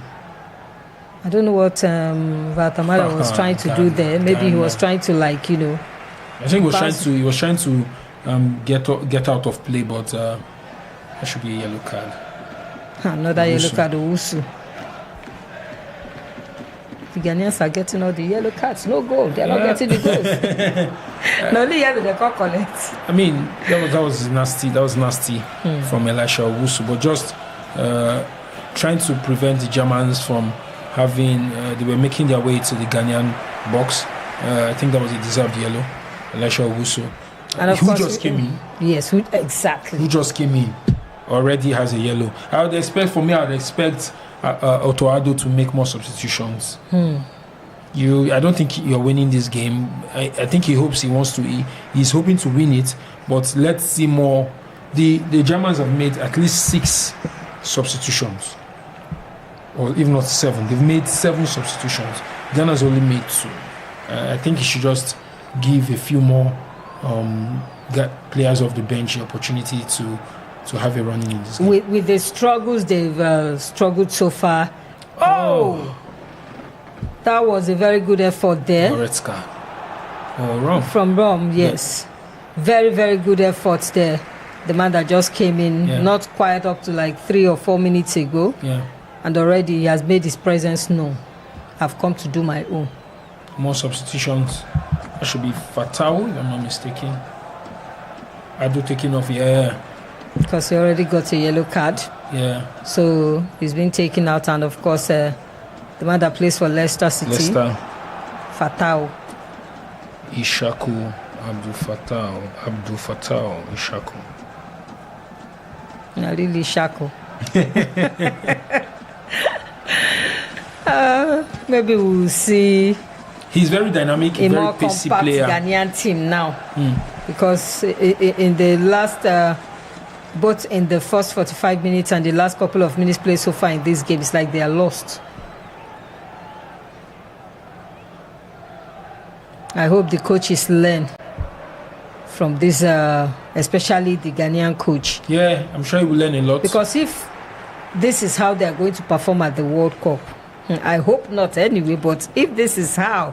But to give them some credit, they've had a few chances. Yeah, they've had so far. They've had about 4 chances. Yes. 4 good chances that could have been goals, but they haven't scored any. So we can no longer say that they've been defending awful. Even though they've defended for most part of the game, the few times that they hit the Germans for the counter, they had some of those chances that could have been good. Probably now need to improve on their finishing. I can't say an out-and-out striker for the German side. Jordan Ayew is not playing as an out-and-out striker. He's playing a little more deeper. Semenyo is probably the one playing farthest up front. If they had a striker like the likes of Samoa Gyan in that move, probably they could have converted at least one or two of those chances. There was a time Ghana used to have some potent strikers. Proper strikers. But they no longer do. So that's probably something that Otto Addo has to fix. I think it's not just Ghana. For a couple of years now, some African teams have declined. Quality has declined. I think that quality has declined all over the world. But yes, of course, African teams are the ones that have been hit. Even in Nigeria, we complain a lot that when Osimhen is not there, our strike force is neither here nor there. So you can imagine. But what do you think about who is our most important player in that team, in that Super Eagles team? Yes, that if he doesn't show up, we struggle. That's an interesting question. Who is the most important? I would say Victor Osimhen. Victor Osimhen doesn't just, there's something he carries that is more than just the goals.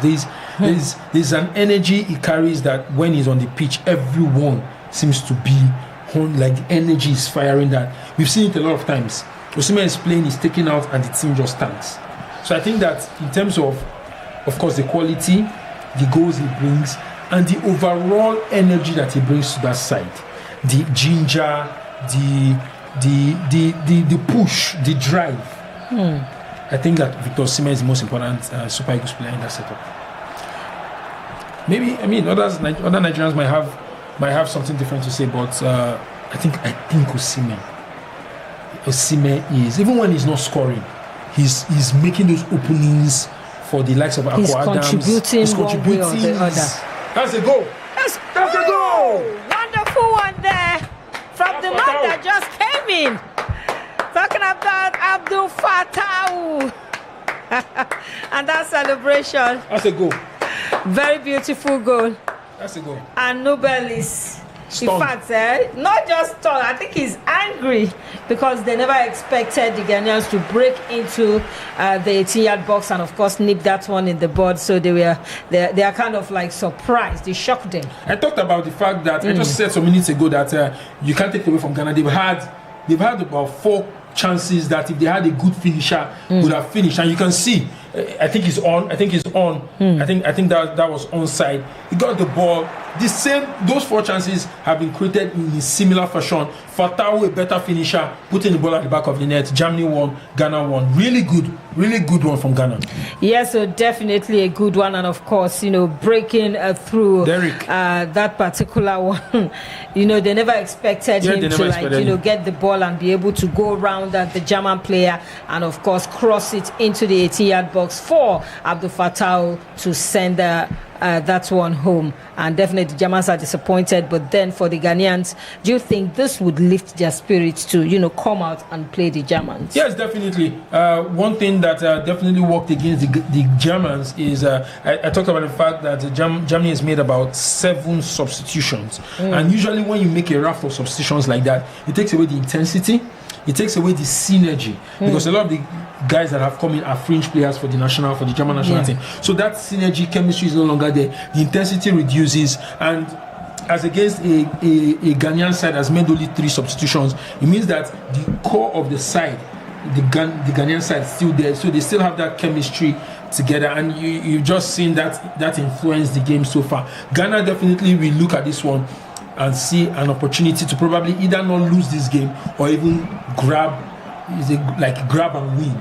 More like a grab the maximum game, probably getting another goal and seeing if they can just do a smash and grab against the German machines. I also talked about in the first half, Germany is not the side they used to be. So the Ghanaians can see that as an opportunity because Germany is no longer that quality side that they used to be. And on the premise of what they've done the second half, you can't fault the Ghanaians. They deserve a goal.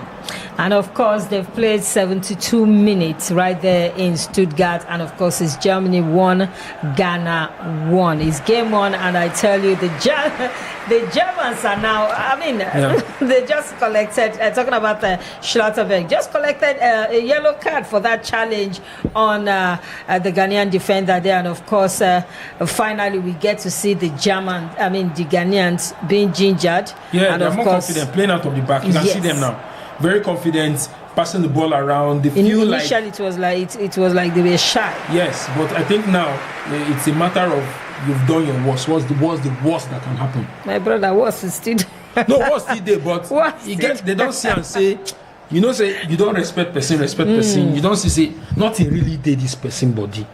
So why are we holding ourselves back? And over the last few minutes, you've seen the Ghanaians pass the ball, play from behind, pass the ball around, and they are doing that now. Now they are even more confident with the goal that they have gotten, and knowing that they can probably take on the German defense and get something.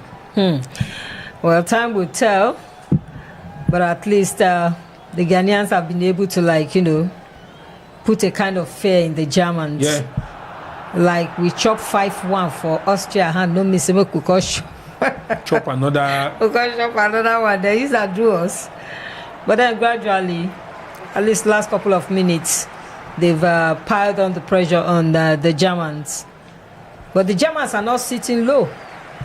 They are not, which is what they've done all game. I think that goal from Ghana was just a brief spell of complacency and on the part of the Germans. On part of Germans, they lost concentration, and the Ghanaians definitely good on the break with the likes of Semenyo, Fatau, Jordan Ayew took advantage of that and got a goal. But the Germans have been the one majorly in control in this game, and I don't think that will change despite the goal. For the man Antoine Semenyo, don't you think he's kind of been overused? Played almost all the whole games for Bournemouth before making that move to Manchester City. Hit the ground rolling in Manchester City. Played in the Carabao Cup. Now he's playing in the friendlies. This guy will play for World Cup soon. He go play. He's a professional. Even though he might take a toll physically, mentally. Hopefully, he doesn't get injured. But he's one of the more important players. One of the most important players for Ghana. And of course, by virtue of how much Manchester City spent on him in January, he's definitely an important player for Manchester City. So he cannot afford not because to play. He's been starting virtually all the whole games for City since his move. Yes, he has. And it's because he's that good.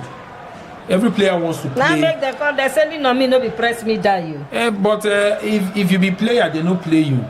You go complain. But I think now there has to be that balance between Otto Addo and Pep Guardiola. Have a conversation. How do we use this guy so that we can have him for the World Cup, because we need him for the World Cup, and Manchester City can still have him at least for the remainder to see if there's a miracle that can make Manchester City get the Premier League. So he's needed.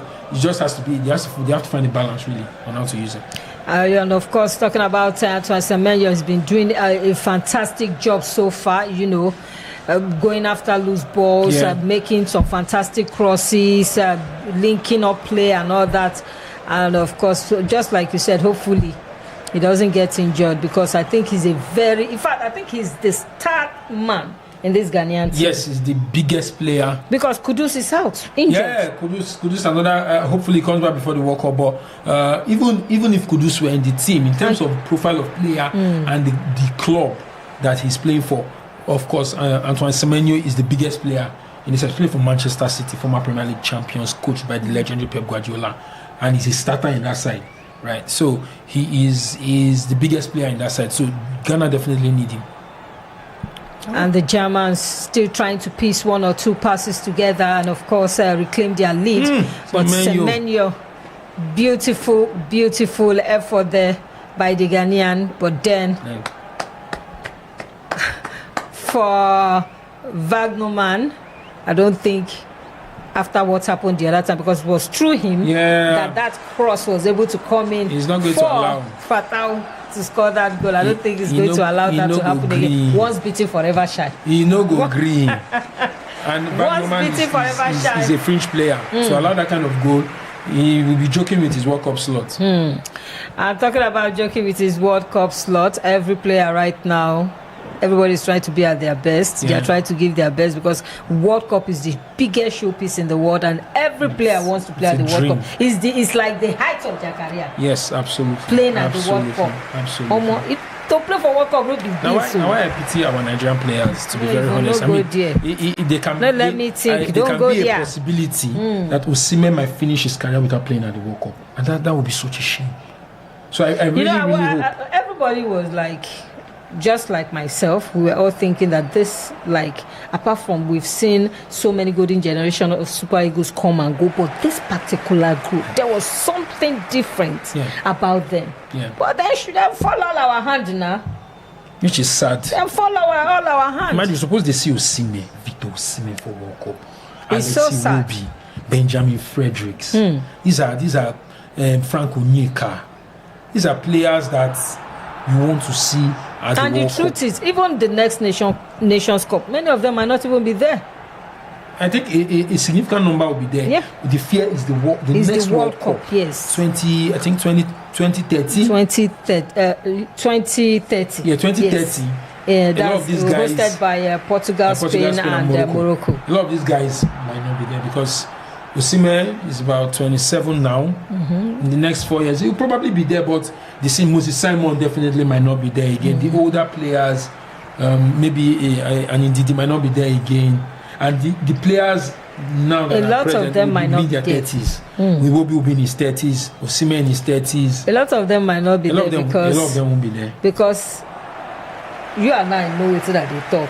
Yeah, of course. If they use the real one, Of course. but Some of them might your not have body clubs. go tell Some of you. them might not have clubs that they are playing for Your again. body go tell you. So they might be fringe players. It's not. I mean, everybody not be Ronaldo. Alex Iwobi is his age, so he will probably be in his early 30s at the time. You know, Benjamin sometimes when you Fredericks, try to cheat nature will will tell remind you, say, "Na me, he get I why." am nature, He I get cannot why. be cheated. But I mean, Benjamin Fredericks would definitely that would be entering his peak age at that time because he's a really young lad. But a lot of the other guys, maybe Olaina will probably still be in and around the side because he's Calvin Bassey is another guy that'll be in and around.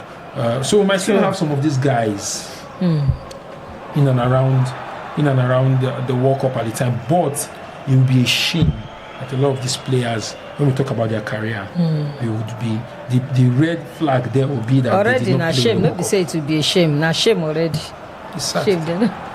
It's sad. 08136197658. Yes, that's the number to call so that you can as well, any of the talking points that we've dropped here so far. You feel like you want to add something to it, please feel free to do that. Both Mada has been taken off. I think he has done so well. I think Leroy Sané is the man they replaced him with. And Leroy Sané now playing in Galatasaray. Yeah, I mean, played for Manchester City. There Bayern was a point in Munich. time I heard he was having, I think he was having a kind of like contractual issues with Bayern, and he ended up in Turkey. I think he left on a free. They could not agree on wages. He wanted more. They could not agree. He's gone to Galatasaray. He's been in and around the team, but it just really shows that the guy is declining. And I don't think he's up to 30 yet. No, he's not. Relatively in football, still quite young. But to go to Galatasaray, especially when you should be playing in some of the bigger sides, shows that his quality is reducing. Do you think money has spoiled football? Because everybody moves for the right price. When the money bags come and they tell you, look, we offer you 500. Currently now, Haaland is the highest paid player in the Premier League. Any more than 500. I think that money has spoiled football, in the sense that the values of players, the values of players is been blown out of proportion. It's been crazily inflated. Like Sandro Tonali for £100 million. Are you kidding me? Why is the Sandro? So if Sandro Tonali is 100 million, then how much will Rodri cost? And so that shows that football has money, as because you find, I mean, Chelsea bought Moises Caicedo for over 100 million. Yeah, I mean, he's turned out to be a good player, but at the time, he definitely was not anywhere close to 100 million. Was he worth it? He was not worth it. Enzo Fernandez, true, was bought for almost 100 million, not more than. More than. At the time, he was not worth it. And it's because it's what you found with for the qualities that are on ground, the money is not worth it. It's not worth it. The only player so far that has been bought for over 100 that you say is close to being worth it is Declan Rice. At the time, even at the time, you would some people would have still said 100 million Declan Rice, maybe not. I mean, you know what 100 million is? 100 million is a lot of money. So if a Declan Rice and co goes for 100 million, then what would you say about the Kylian Mbappes of this world? And it started becoming, football started money started spoiling football from the time when Neymar went to PSG for I think, over, was it 250 million? I think this was, yeah. That was when it started, like, yes, Neymar really bought 250 million. Not just 250 million, started with, I think, Paul Pogba. The money started going up. Started going up, and now we are seeing players being bought at ridiculous prices. Leonard Cow now, you hear Leonard Cow is 150 million. Yeah, of course. He's a young, he will give you more than 10 years.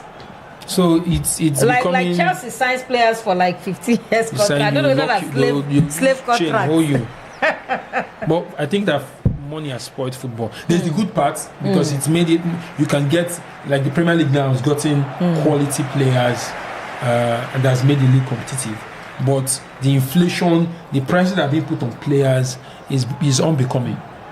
And that is where the Germans are different. Germans cannot, I don't think they can even cough out 70 million pounds to buy a player. That was the reason why they did not buy Nick Votamada.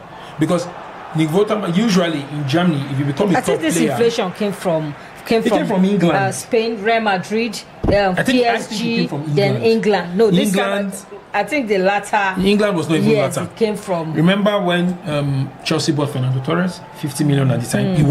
He created an uproar. 50 million at the time, Fernando Torres. Why? So it's been in England, and then PSG came in. Of course, Madrid especially, Galacticos. But for Madrid, you could say that the players they bought, if you looked at the money and the player, it was almost the same level. Yes. They bought Ronaldo and he delivered. They bought they bought Ronaldo, he was World Player of the Year. I think he gave them 9 years. Let's even leave the year. Let's look at before he came to Real Madrid. The caliber of player Ronaldo was, and the money Real Madrid drew for him was worth it. So I can't complain. I think the issue started when the likes of PSG, money misroad, the oil money, when they first wanted to buy everything and they were spending money up and down. And there's a thing with when I see that you are not frugal with money and I can get money out of you, I would tell you, I need this, I need that, and so English clubs, Bayern, Votamada became a star in England, I think for Stuttgart, if I'm not mistaken, was supposed to go to Bayern Munich. And Bayern Munich said, you're 21, you have you look good, but we only have about 60, I think 50, I think it was 40, 50. I think, that was close. Bayern Munich said 40, 50 million, and because Stuttgart knew that England had money and they could get that money out of England, they refused and sold Votamada to Newcastle for at least 70 million. In which world is Votamada worth 70 million? Football and money. As I said, money is the name of the game. Money talking nonsense. Money, I'll be talking money, you're talking nonsense. Really, it baffles me. Some players that make some certain moves, and you hear the amount of money that was paid for these players, and you start wondering how. Astronomical. How? And now the Saudis came. That's why when Manchester City bought Haaland, it was considered a steal because Haaland, the level Haaland was to buy him for 50 million was considered. That was more than a steal. That was more than in fact that was hold on to my head and give me Haaland. But I feel maybe there was some kind of, they don't declare everything. I feel there was some kind of. If you remember, there was a clause in Haaland's contract at the time in Dortmund that if you were to sign him within, there was a certain period. Yes, a certain period. I think it was a 1 week, 2 week window after the season ended, that if you were to sign him during that period, according to his contract with Dortmund, you could sign him for 15 million. And that was what Manchester City quickly activated. They activated it. All right, Goal. Opportunity for the Germans. Then it's on down. And it's in. Stutggart. It is in. In a stadium that he plays regularly. I'm telling you, the Germans have made it too. Fitting way to end the game. They said that pressure, they bust pipe. He don't bust him. The second time. He don't bust. He bust him. What are they? Wow. He don't And bust it's funny him. because he plays in this stadium for VfB Stuttgart. So these are his people. This is is his town. This is his stuff. tough. And he scores the winning goal. Fantastic one for him. Leonard Came Carl in the second half. Oh wow. Leonard Carl involved since Both Leonard Carl, Goretzka. Goretzka. It's a teamwork. Teamwork. I mean, that's the quality. That's the quality we're talking about that they have. And you start to wonder, the Ghanaian defense, where were they? They all slept off. They slept off because you see the intricate passing, Sane involved, Dennis Undav. I mean, look at three, and they allowed Dennis Undav. Leonard, Goretzka, Sane, and of course Undav. That's quality, really, and it's in moments where you cannot do something. You need individual players to step up. But even with this performance, let's say it ends this way, are you impressed by the Germans?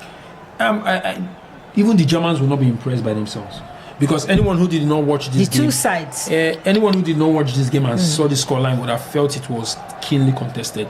But we know that Germany had the lion's share of possession. Yes, they had controlled the play. They had more chances, and they just slipped up to allow the goal come in.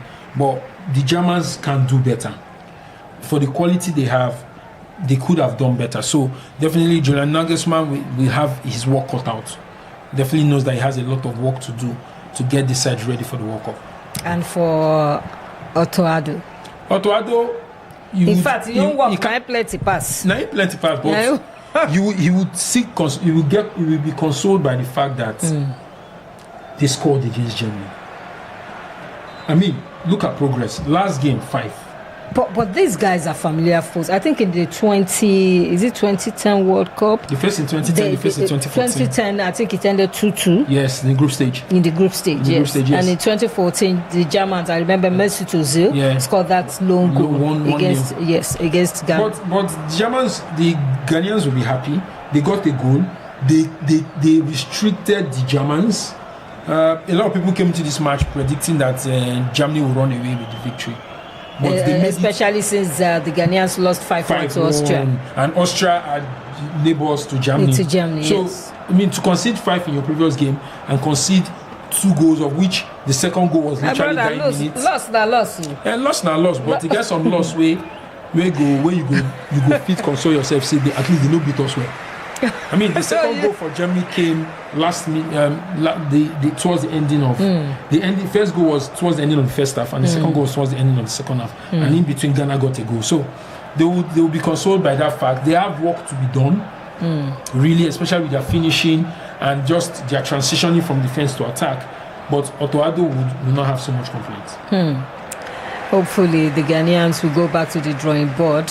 Only say board don't fool. I don't know where else they could go. Anyway, 90 minutes on the clock, and of course 3 minutes Jara time. Now they don't adjoin. Semenyo doing plenty leg over, and of course sending that one to, I think, back to Ghana. Accra. I think he sent that one back to Ghana because this one way he play, I don't understand. It was onside. You see that was, thing? Yes. It was just the arm that kept him on. And despite the difficulty of his his position. His position still made it happen. Yes. I think the goalkeeper could have been more reactive. I like better goalkeeper. The goalkeeper could have been more reactive. I don't even know why they didn't change him. Well, why did they change Asari? Goalkeepers are one of the positions that you rarely change. This is a friendly. It's a pre-World Cup friendly. Change. That's why they play the second choice. Maybe the next friendly they'll play the third choice. Maybe next friendly they'll play the third choice. Some of our African coaches are so, as in their mind, they're so fixated when they see a particular goalkeeper. They are so fixated on that goalkeeper that look, you must start this game. At least we should give Otoado some credit. We know coaches that even in this kind of friendly they will have played their first choice goalkeeper. You're true. I will not mention country, but we know because you are playing Germany, you want to put up your best team. So I will give credit to Otoado that you could play your second choice goalkeeper and at least see him, give him the confidence that okay, I played against Germany and now decide that okay, this is my second choice is going to remain after this game. Right. The Germans are still trying to humiliate Ghana. They don't want to keep the scoreline respectable. Oh wow. Oh. Another opportunity. Oh boy. The defenders are sleeping. The defenders are sleeping because how is Dennis Undav swerving his way into that defense? Neat, intricate passes, and oh my! It looks like he's having one or two talks with Joshua Kimmich. Yes, it's all over. Game is over. Right there in Stuttgart, and at the end of 90 minutes, it's Germany 2, Ghana 1. Your overall assessment of the game? Good game of football.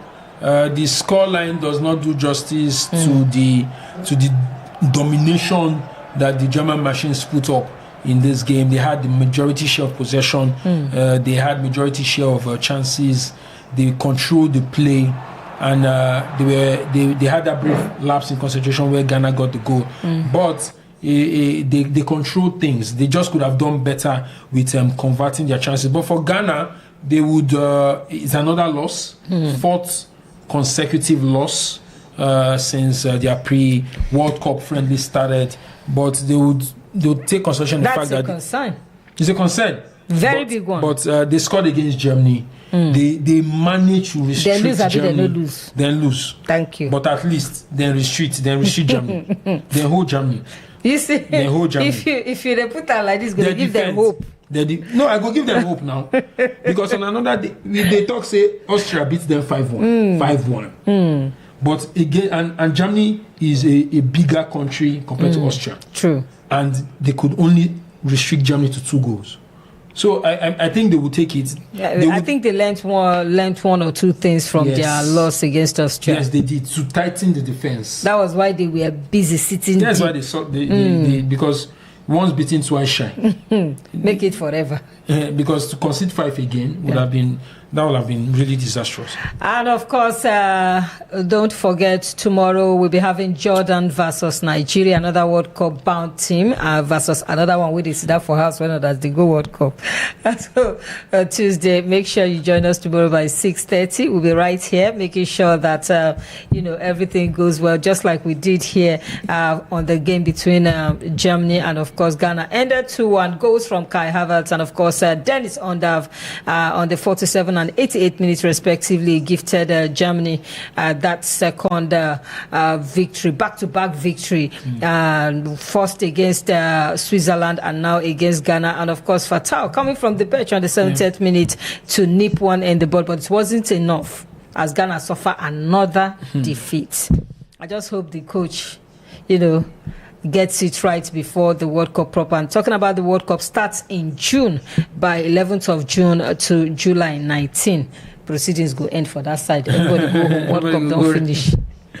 But then it's always a pleasure. It's always a thing of joy, to witness football's highest tournament. Always a pleasure. I know say you don't look for, you don't prepare. No, they prepare. I wish that they prepare with Nigeria where they go, but we go still enjoy this World Cup. We go see. I go find African country support. If African country won't sign me, make them sign me. I go support them. Doctor, what do you want go play? Make them sign me now. Make as their fan. as their fan. Okay. And I'm free transfer because now. when you talk, I dey look you No, say free transfer. Make I rock their jersey. Support them. As Nigeria no go. They say immigration people they dey airports now. Before you even go find your baggage, they will just tell you, say, sir, please, this way.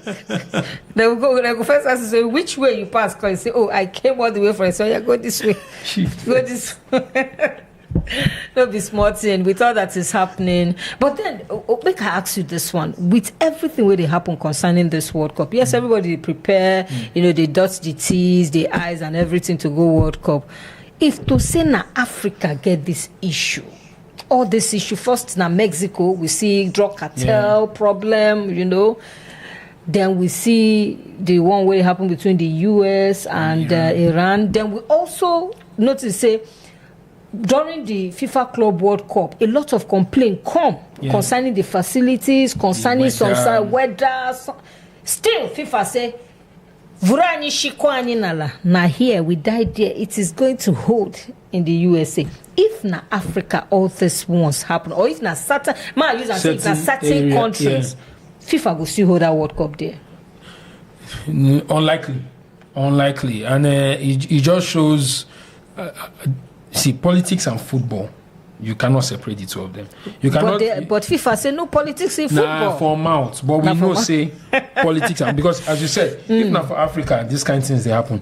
News go down, they come out say they no go fit. Small, just make I give you an example. Small AFCON final where Morocco do it in the we started hearing rumors that FIFA might take them out of the 2030 World Cup that they are hosting with Spain and Portugal. So it shows the bias. I mean, is the United States, the US influence, Donald Trump? Because a lot of European countries started complaining, especially what happened at that final between Morocco and Senegal. They were like, is this what we are? Imagine. Just that small thing but see the war against satanic manipulation when they happen for that other side. Nobody won't talk. They'll be like saying a normal thing. So it's the Western influence, politics, double standards, and all. So it's once again you cannot separate politics and football. They are like 5 and 6. Even though outside you go pretend like say they're like 5 and 6. The same government where they sponsor, no be Trump they sponsor FIFA for this World Cup. So you can't tell Trump. Maybe they don't give a all right, don't also forget the game between DR Congo versus Jamaica. Yes. Reggae boys. They tell you. At a point in time, I say we've been getting reggae boys for our team. Kevin Bassett get that. That is time we'll get that. Reggae boys. Even Bruno, everybody that. What is happening? Reggae boys of Nigeria.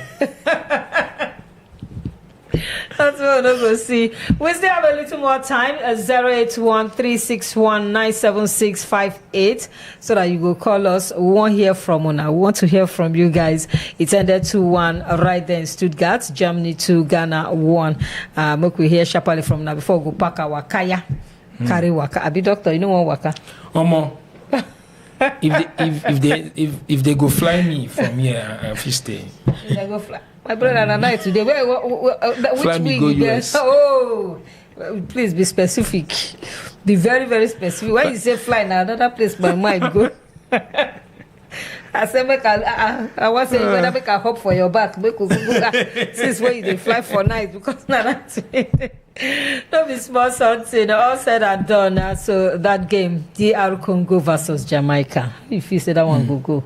It will be a very Makosa versus it'll be a very physical game. I'm very sure because I remember a rivalry with Jamaica, very physical. I think we also played them in the last tournament. That's 4-nation tournament we played in England, where Nigeria won. I've forgotten the name of the tournament.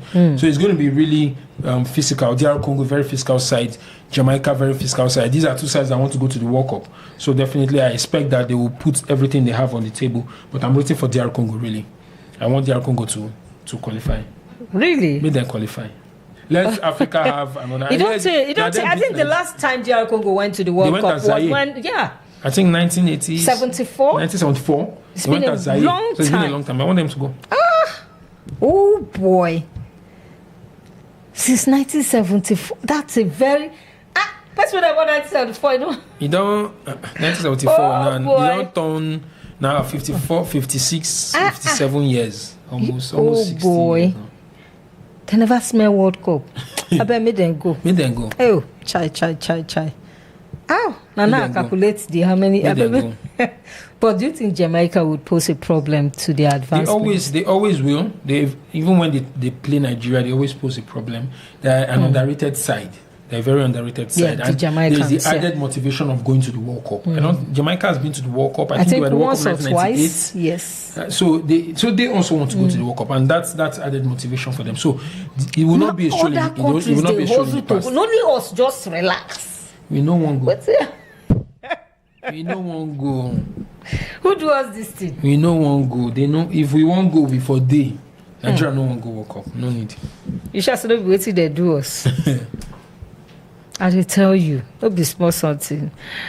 All right, don't be small something. That game will come up by 10 p.m. DR Congo versus Jamaica, and of course, a lot of people will definitely they look forward to that particular encounter because now still part of the World Cup waka. It never ends. 6 more slots. 6 more slots now remain.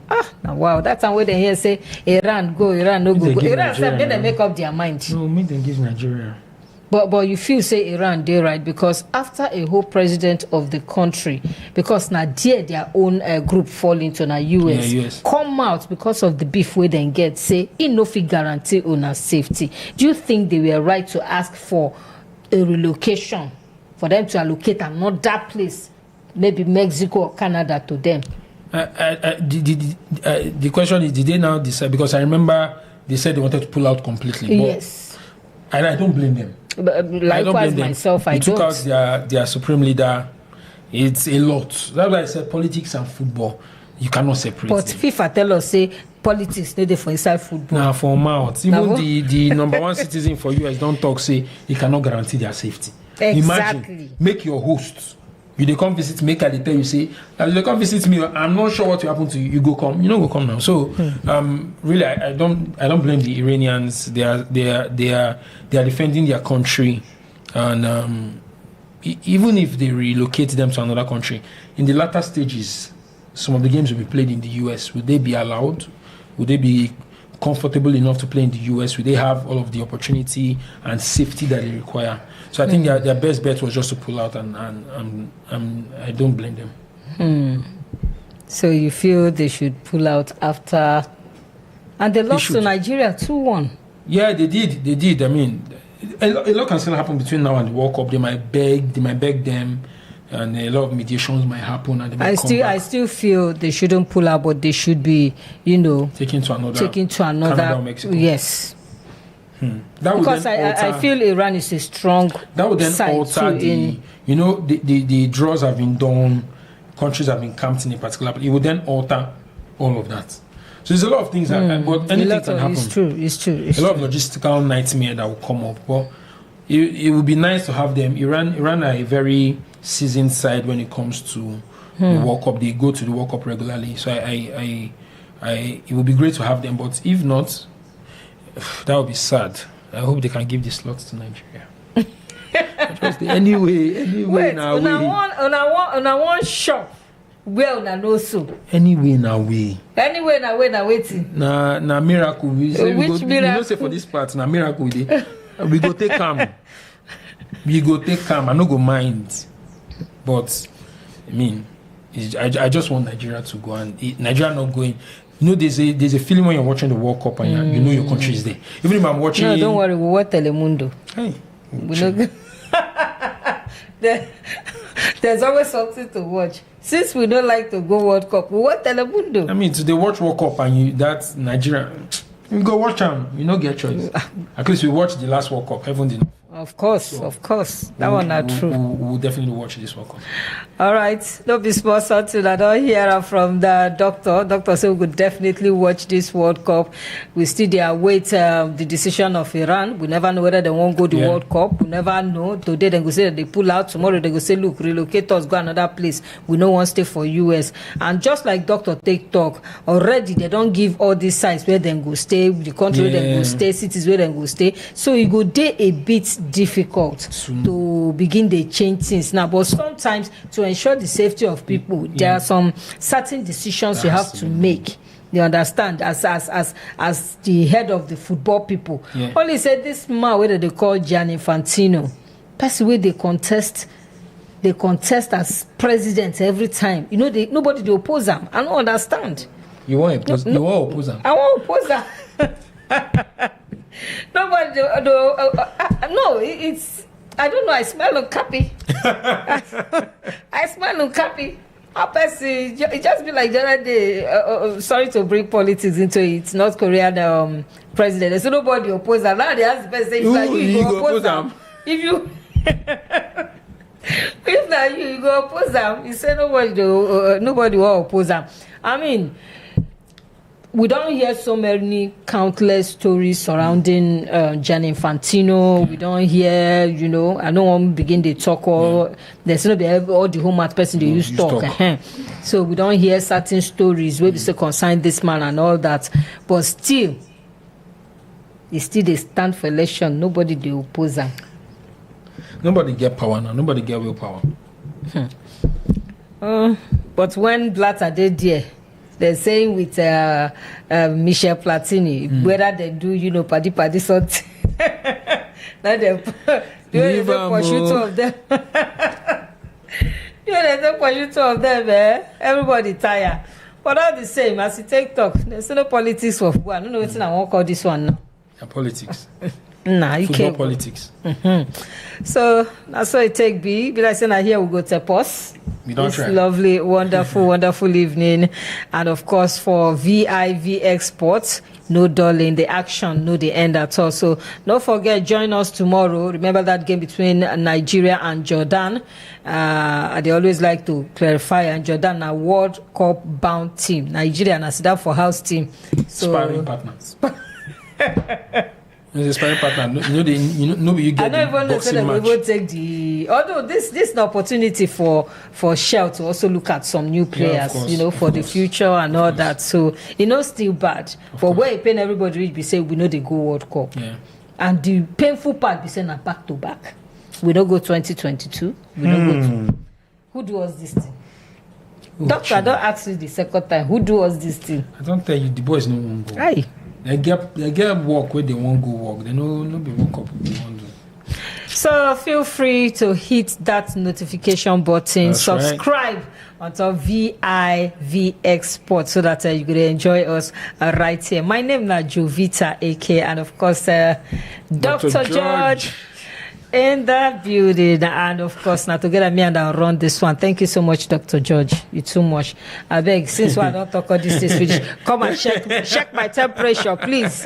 Doctor, before you go, check my temperature, because Super Eagles don't give me plenty. They don't stress you. I don't even know that I want to sleep this night. Like I said, I will never do. Ghana carry their own come, and they are our brothers. Our brothers from Ghana. Ma go chop kenke. But people make una enjoy the rest of una night. Baba, God bless una do.